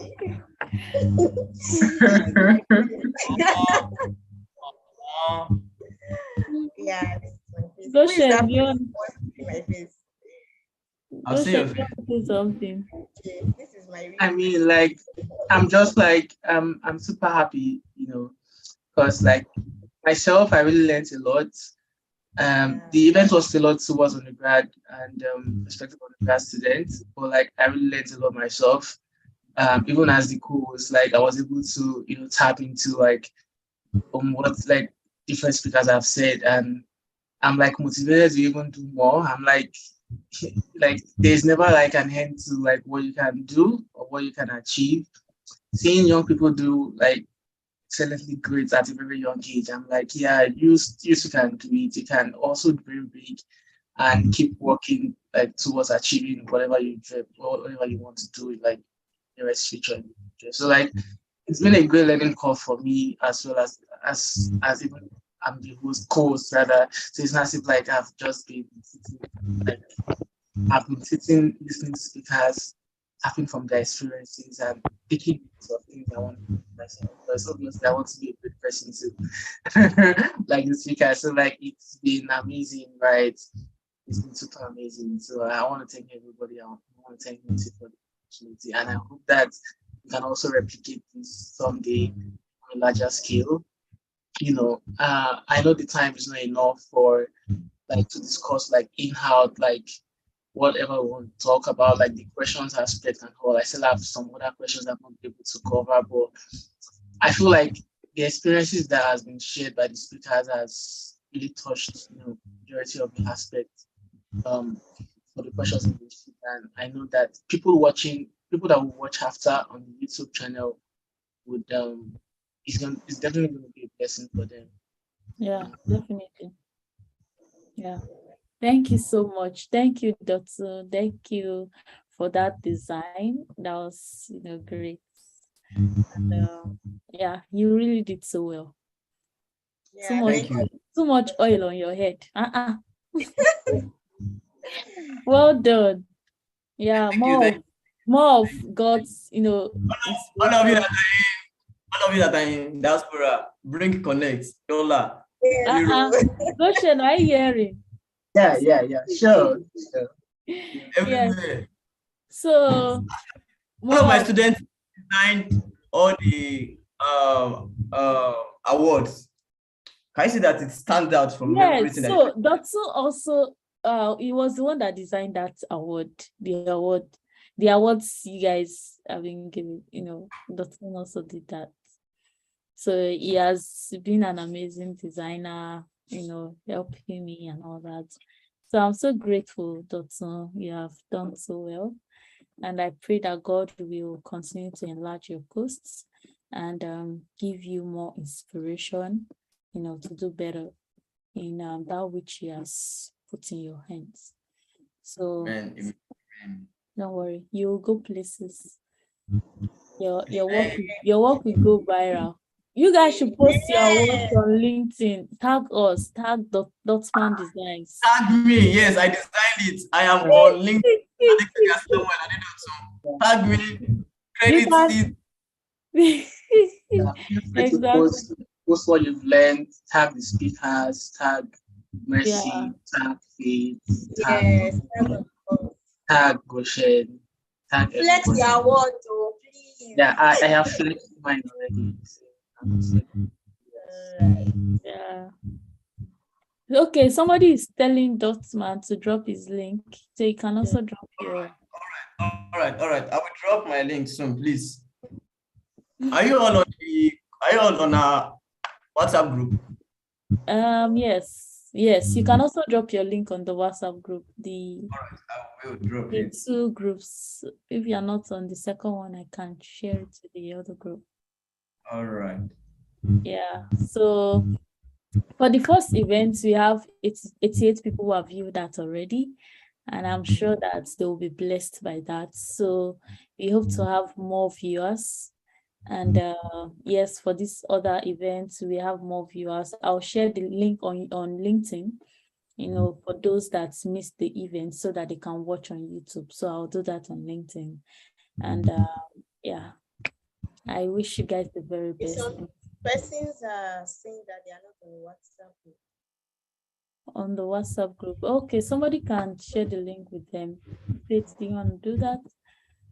So, and I'll be sharing the YouTube link, the links to this meeting on LinkedIn, so that others that have not, on Twitter, on LinkedIn, everywhere, so that those that have not, those that we are not able to attend will watch and be blessed.